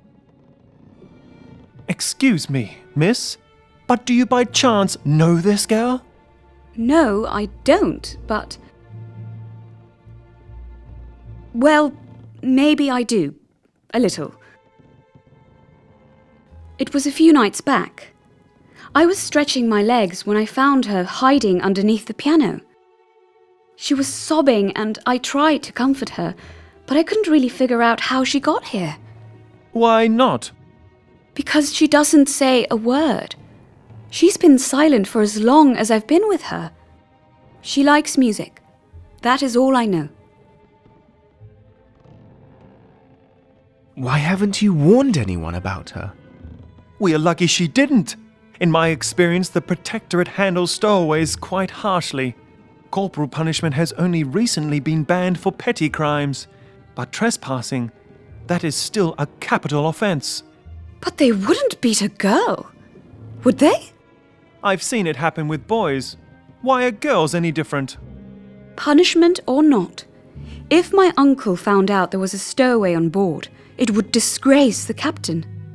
I don't want to be responsible for that. But what should we do then? She can't stay here. Not in that box. Can't Officer Ludlow take the girl to his cabin for the night? That way, we buy ourselves some time to discuss a solution tomorrow morning. Good idea. She can enjoy a nice warm bed.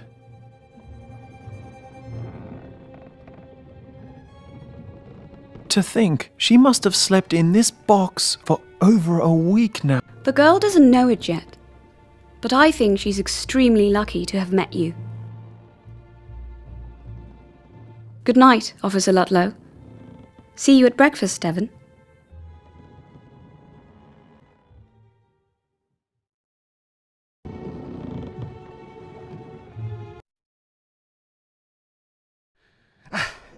Aye. What are you doing? Just give me 5 minutes, Undra. I'll be right there. Danielle, you know it's your job to collect the eggs from the coops. I'm on my way already, just... How do you expect me to serve breakfast like this? By the time you are finished, it'll be time for luncheon. Scarumba! What? Stop bossing me around. Let someone else do it for once, okay?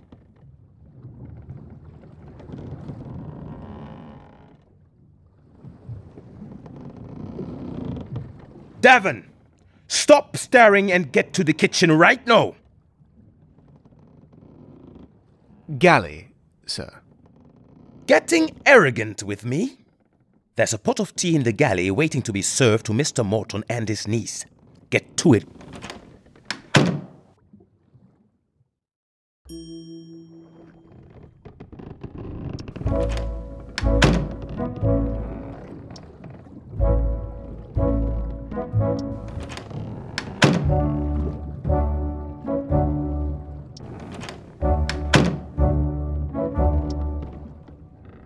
The dining tray contained tea for the passengers.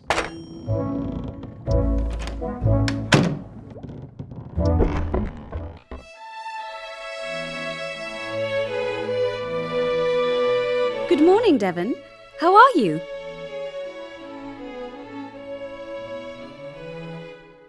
Good morning. Tut-tut. Good. You're a quick learner.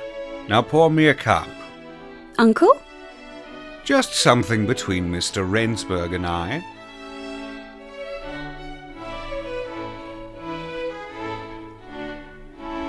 Now tell me, are you feeling well, my dear? Excuse me, Uncle? Last night you were out of bed, Tabitha. Can you please explain to me what you were doing at 3 in the morning? I was just... Go on.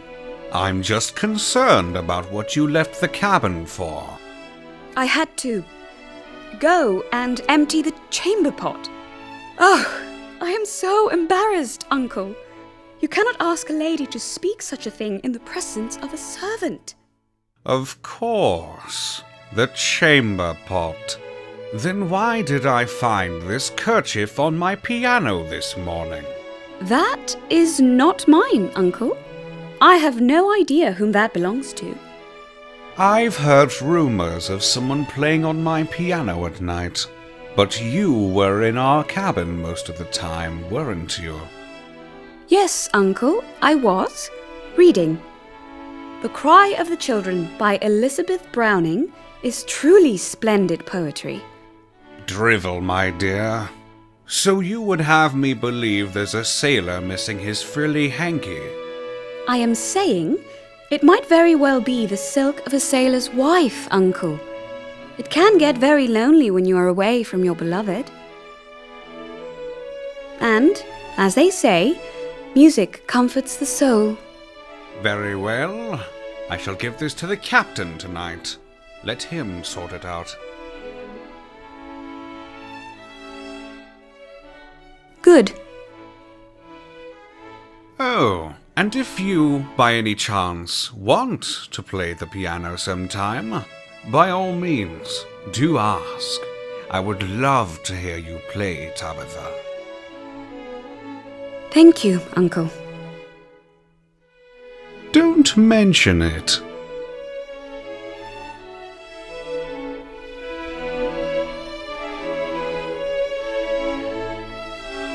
Uncle, my cup. It's chipped. It hurts my lips when I sip from it. Sip from the other side, my dear. My left hand is weak. I can't hold a cup like that. Besides, it's entirely against etiquette. Steward, take this one back to the kitchen and bring me a cup in pristine condition.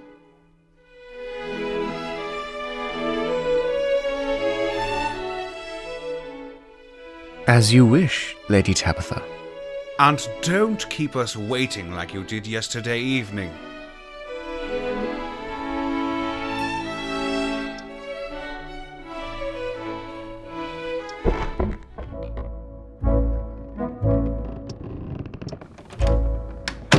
Tabitha had slipped a tiny note underneath her cup, asking me to meet her on the weather deck later.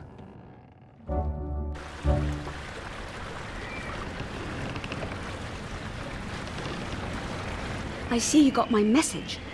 Just pretend you are fanning me with that. Are you sure? It's freezing. I know. Just do as I say. It looks better that way. My uncle is not a man who'd sit idly for more than a minute or two, so I figured we could only meet if I pretended to read here. In case he walks by, we just tell him that you were making sure I was well cared for.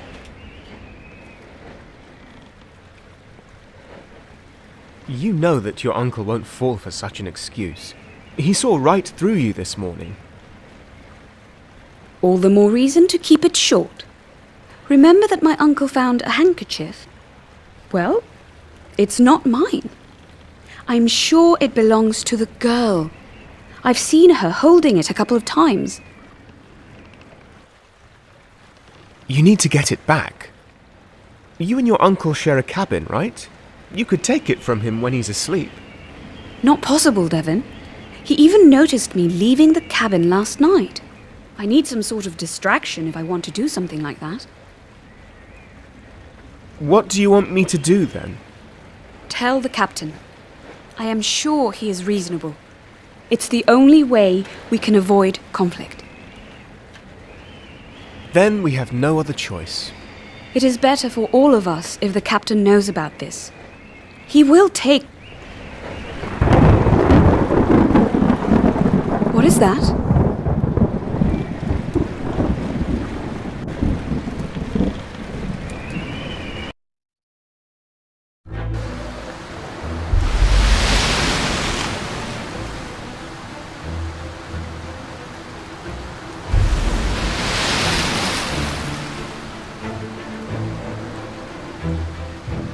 It's coming straight at us! I need all the passengers to go to the deck house.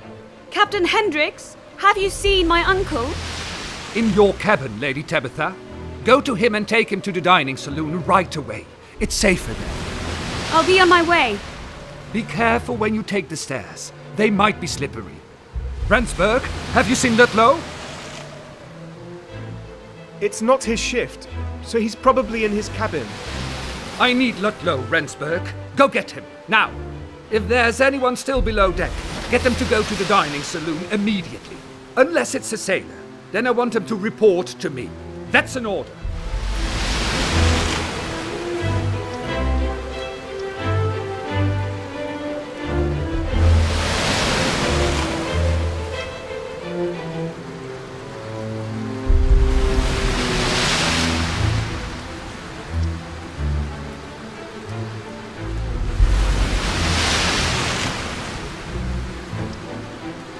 On the foremast,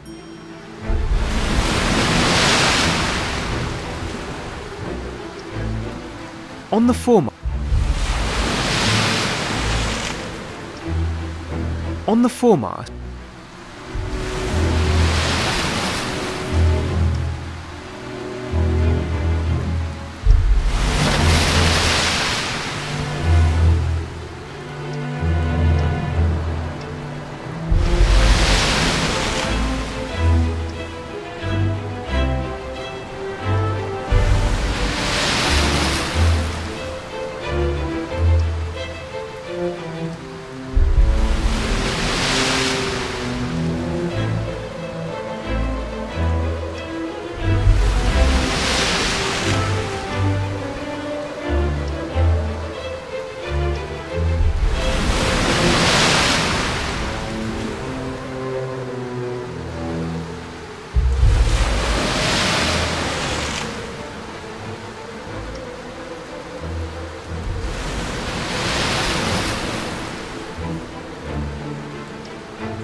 the box was thrown on the floor.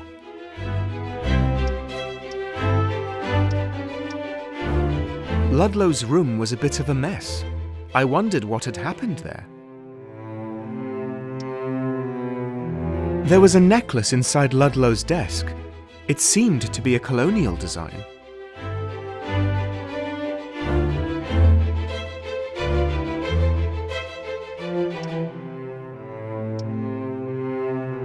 Ludlow seemed to have sealed the hole in the wall after I had spied on him through it.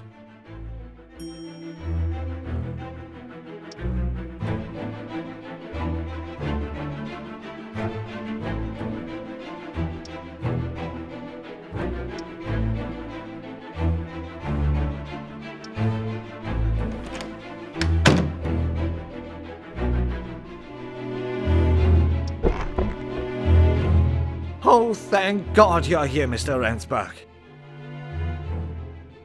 What's the matter, Doctor? Brunswick's wound is suppurating, and his body temperature is very unstable. Someone has to hold him down, while I'll drain the pus. The officer's life is at stake!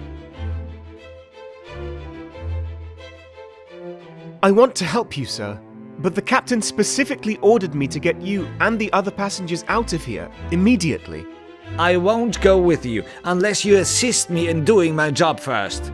If you decide to help, you can find me in Officer Brunswick's cabin.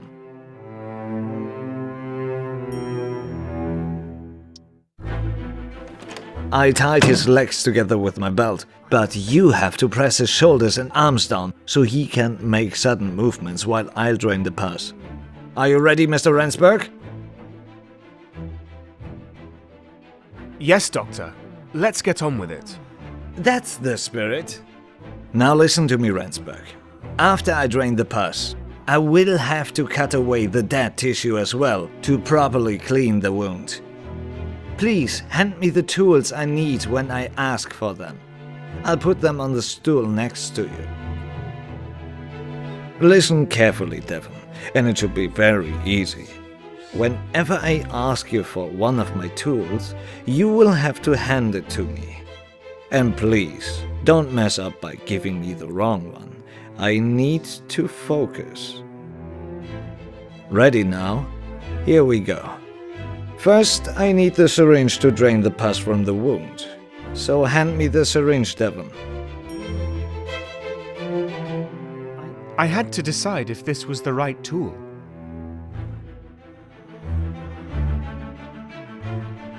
Good, that should do it. Now I need you to give me the scalpel, so I can cut away the dead tissue. I wondered if this was the right tool. I need to sew the wound shut now. Can you hand me the needle and thread? Gehrig wanted one of his tools. Don't forget to sterilize the needle by holding it in the candle flame for a few seconds.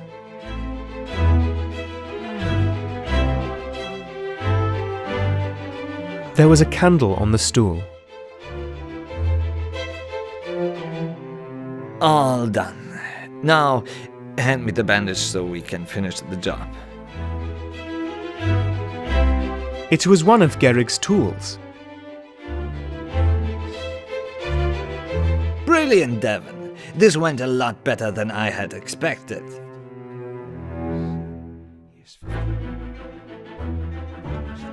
Well, Mr. Rensburg, it seems Ian didn't puncture any organs when he stabbed Brunswick.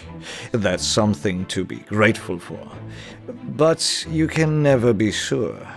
It might get infected again. I'm not sure if I can leave him unattended for long, and we honestly can't get him out of bed now. I can't force you to come with me, Doctor. It is your choice. Do whatever you feel is best. I think it's safe to leave him alone now. I'll go to the dining saloon. See you there, Rensburg.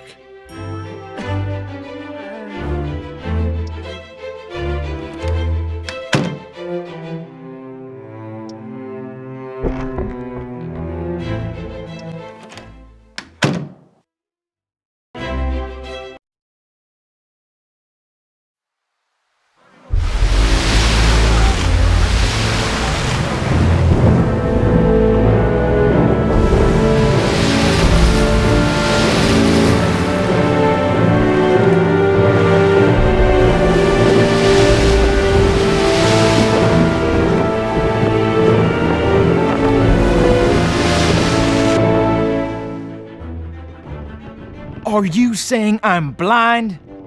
I know what you're up to, Ludlow. Of course you do, Haywood. I'm serious. When are you going to learn to keep to yourself? I was just... No excuses.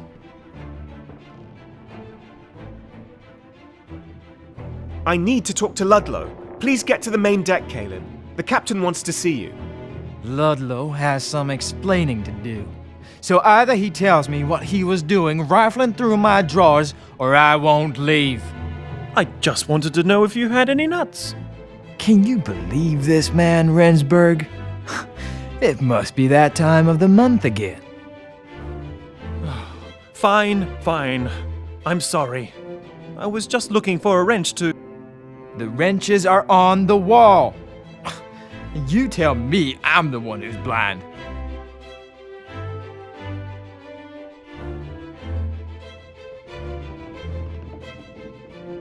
We have reason to believe there's a stowaway aboard the Herald. Ludlow was just doing a routine search of the ship. Devon, why are you... A stowaway? Why were you going through my drawers then? I don't know. I just... You're nothing but a thief and a liar, Ludlow.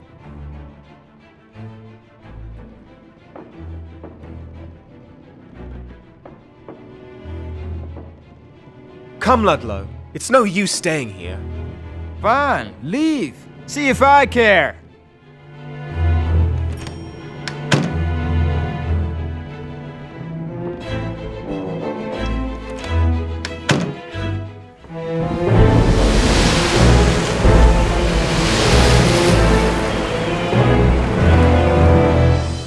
Oh, Devon, what's going on? Everything's moving. Get to the dining saloon, Rob. You're safer there. Devon, we're in trouble now. Why were you going through his drawers? I was panicking and I... Ah! Ouch. Be careful, miss. You might hurt yourself. I'm fine. Just a scratch. But I can't find my uncle anywhere. He wasn't in our cabin. I lost the girl too. I don't know where she is. One moment she was standing right next to me, and the next... You what? She could seriously hurt herself, officer. What if she fell overboard? It's not like I lost the girl on purpose. I had a stomachache this morning and was distracted when she suddenly ran for it.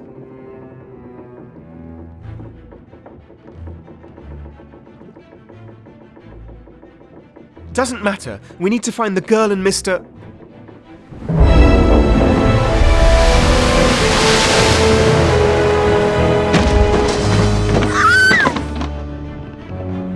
That came from below.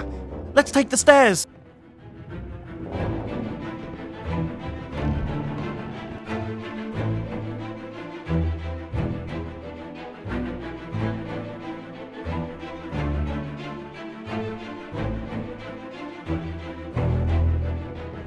Oh, God.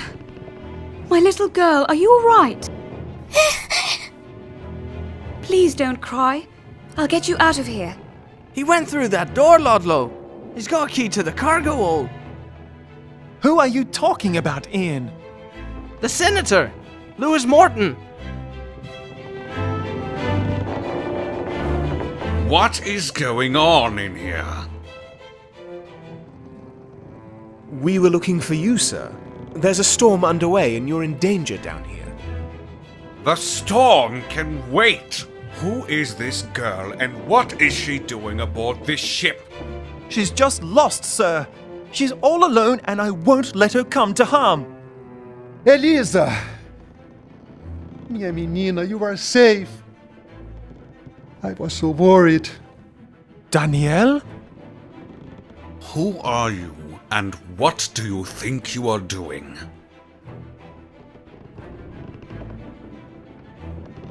Let's go to the captain. He'll know what to do. No one leaves. Not before I have answers. Uncle, don't be so harsh on him. No, it's fine. Really. I can't hide it from you much longer anyway. Hide what, exactly? The girl, her name is Elisa, and she's my daughter.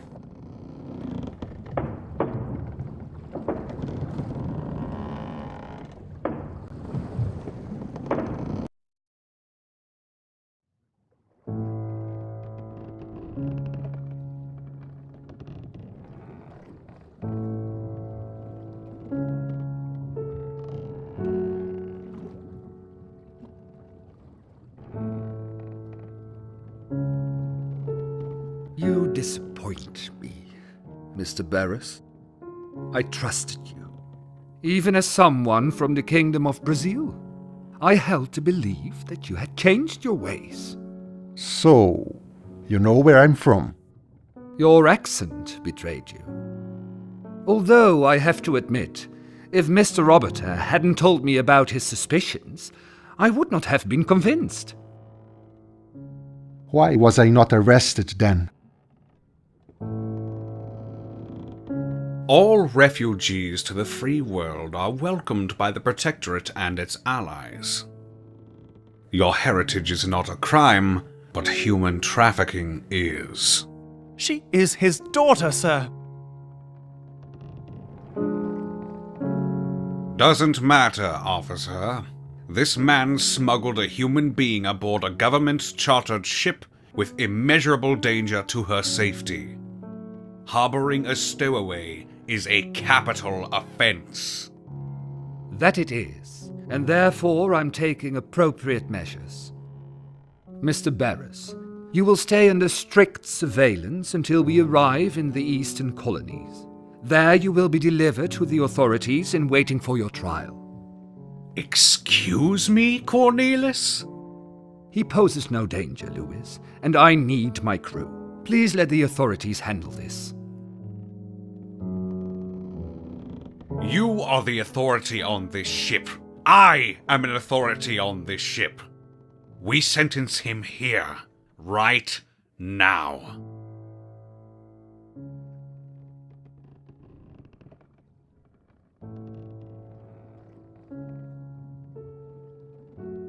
That cannot be legal, sir. It is entirely legal for us to carry out a punishment that is permitted by law. And who verifies what is lawful? On the Herald, that would be me. Please, Senator. Danielle and his daughter have suffered enough. Be quiet, Mr. Rensburg.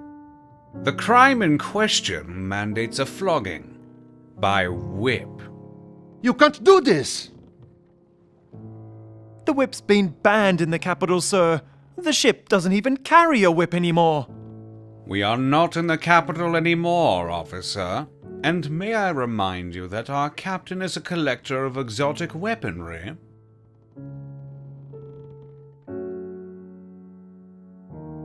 There must be another way, sir. Indeed there is.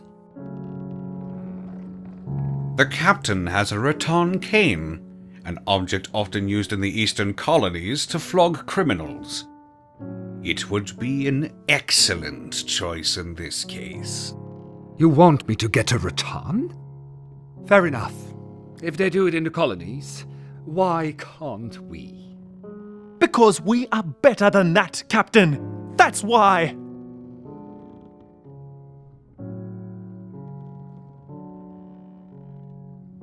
Are you sure it is lawful? What does the law say exactly, Captain? The law states that corporal punishment is allowed. It is within my power to administer 12 strokes to Mr. Barris's back. This has taken long enough. The captain has every right to punish Mr. Barris for his crimes. Take Mr. Barris to the weather deck, officer. Senator, please. I beg you to listen to me. Danielle merely protected his daughter, sir. What would you do?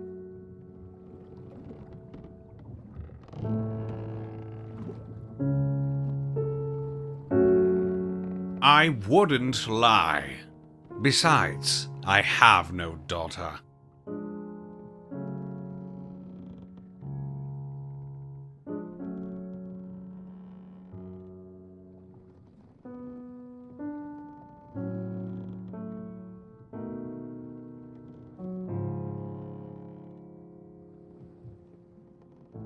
What if you were Danielle Barros, sir? On the run from a barbaric people that created a barbaric nation that will kill your children just because they are not pure-blooded in their eyes. Wouldn't you break the law to get as far away from that as possible? Why do you repeat those protectorate lies, Devon? We are people, flawed people, just like you are. Mr. Rensburg is right, Mr. Barris. Your people are indeed barbaric, as are you. Have you no heart? Take Mr. Barris to the weather deck. We shan't draw this out any longer. I'm sorry, Ludlow. I'm duty-bound to take action this time. It's okay, Ludlow. I understand that it's not your call. Just make sure Eliza has her little handkerchief, will you? It was her mother's. Oh, the kerchief was hers. Such a pity that I dropped it in the ocean this morning.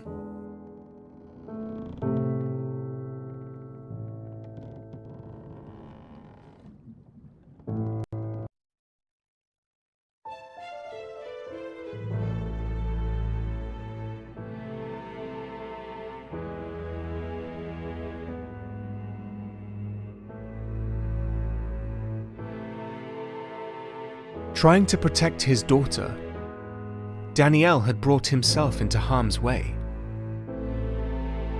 A bruised and broken man, he was locked up in the brig with Ian. Although the mystery of the girl was now solved, another question quickly arose. For what had Senator Morton been doing in the cargo hold during the storm?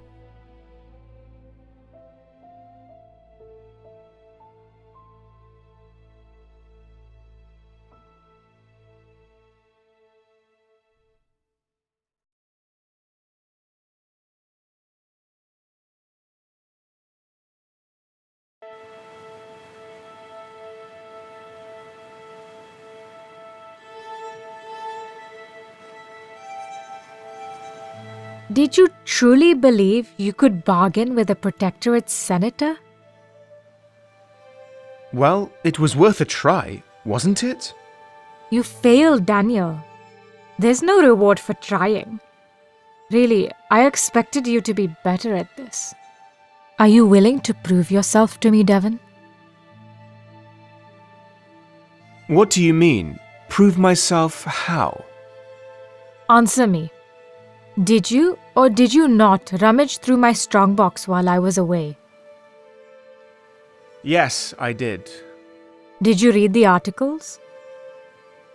Yes, I read a newspaper clipping. Good. Then you also know what they did to my husband, to my family. I think I understand. Do you? So you know how it feels to lose all that you hold dear? The Protectorate took my kingdom from me by murdering my husband, the Raja of Mishra.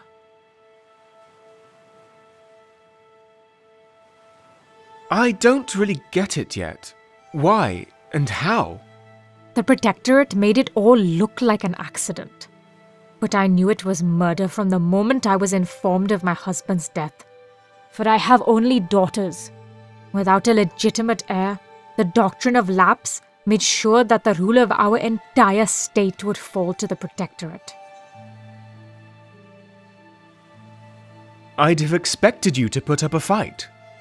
Oh, we did. And paid a high price for it. When I refused to leave my people, Protectorate forces marched on the palace. They butchered almost all of my household staff, the Raja's second and third wives, even some of my daughters that didn't want to flee with me.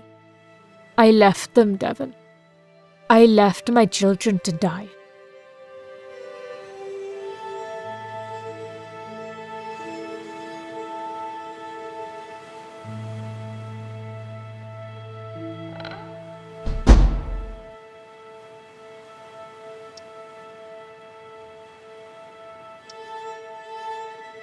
Not the best bed I have ever slept in.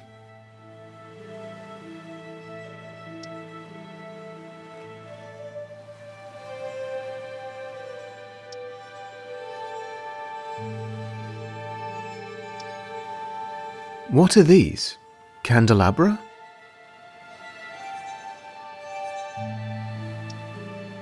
They're silk.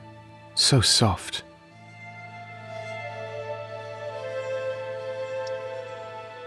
Not the best.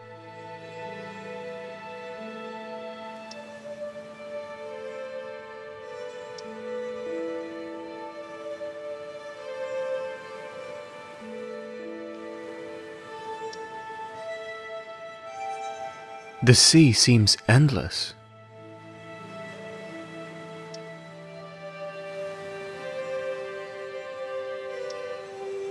How did I end up in this again?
My ancestors made these murals. They tell stories of a resilient people that lived off the land, a people that overcame many hardships, even in their darkest hours. The stories used to instill in me a sense of hope for our future. But I am losing faith, Devon. What do you want from me? Look around.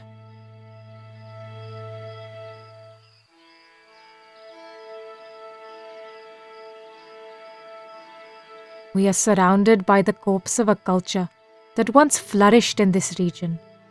Your mother was once part of that culture, a culture which carried a long and proud tradition that is no more. It is the Protectorate that made it so. The Lord Protector stole our colours, bagged them, and shipped them off afar.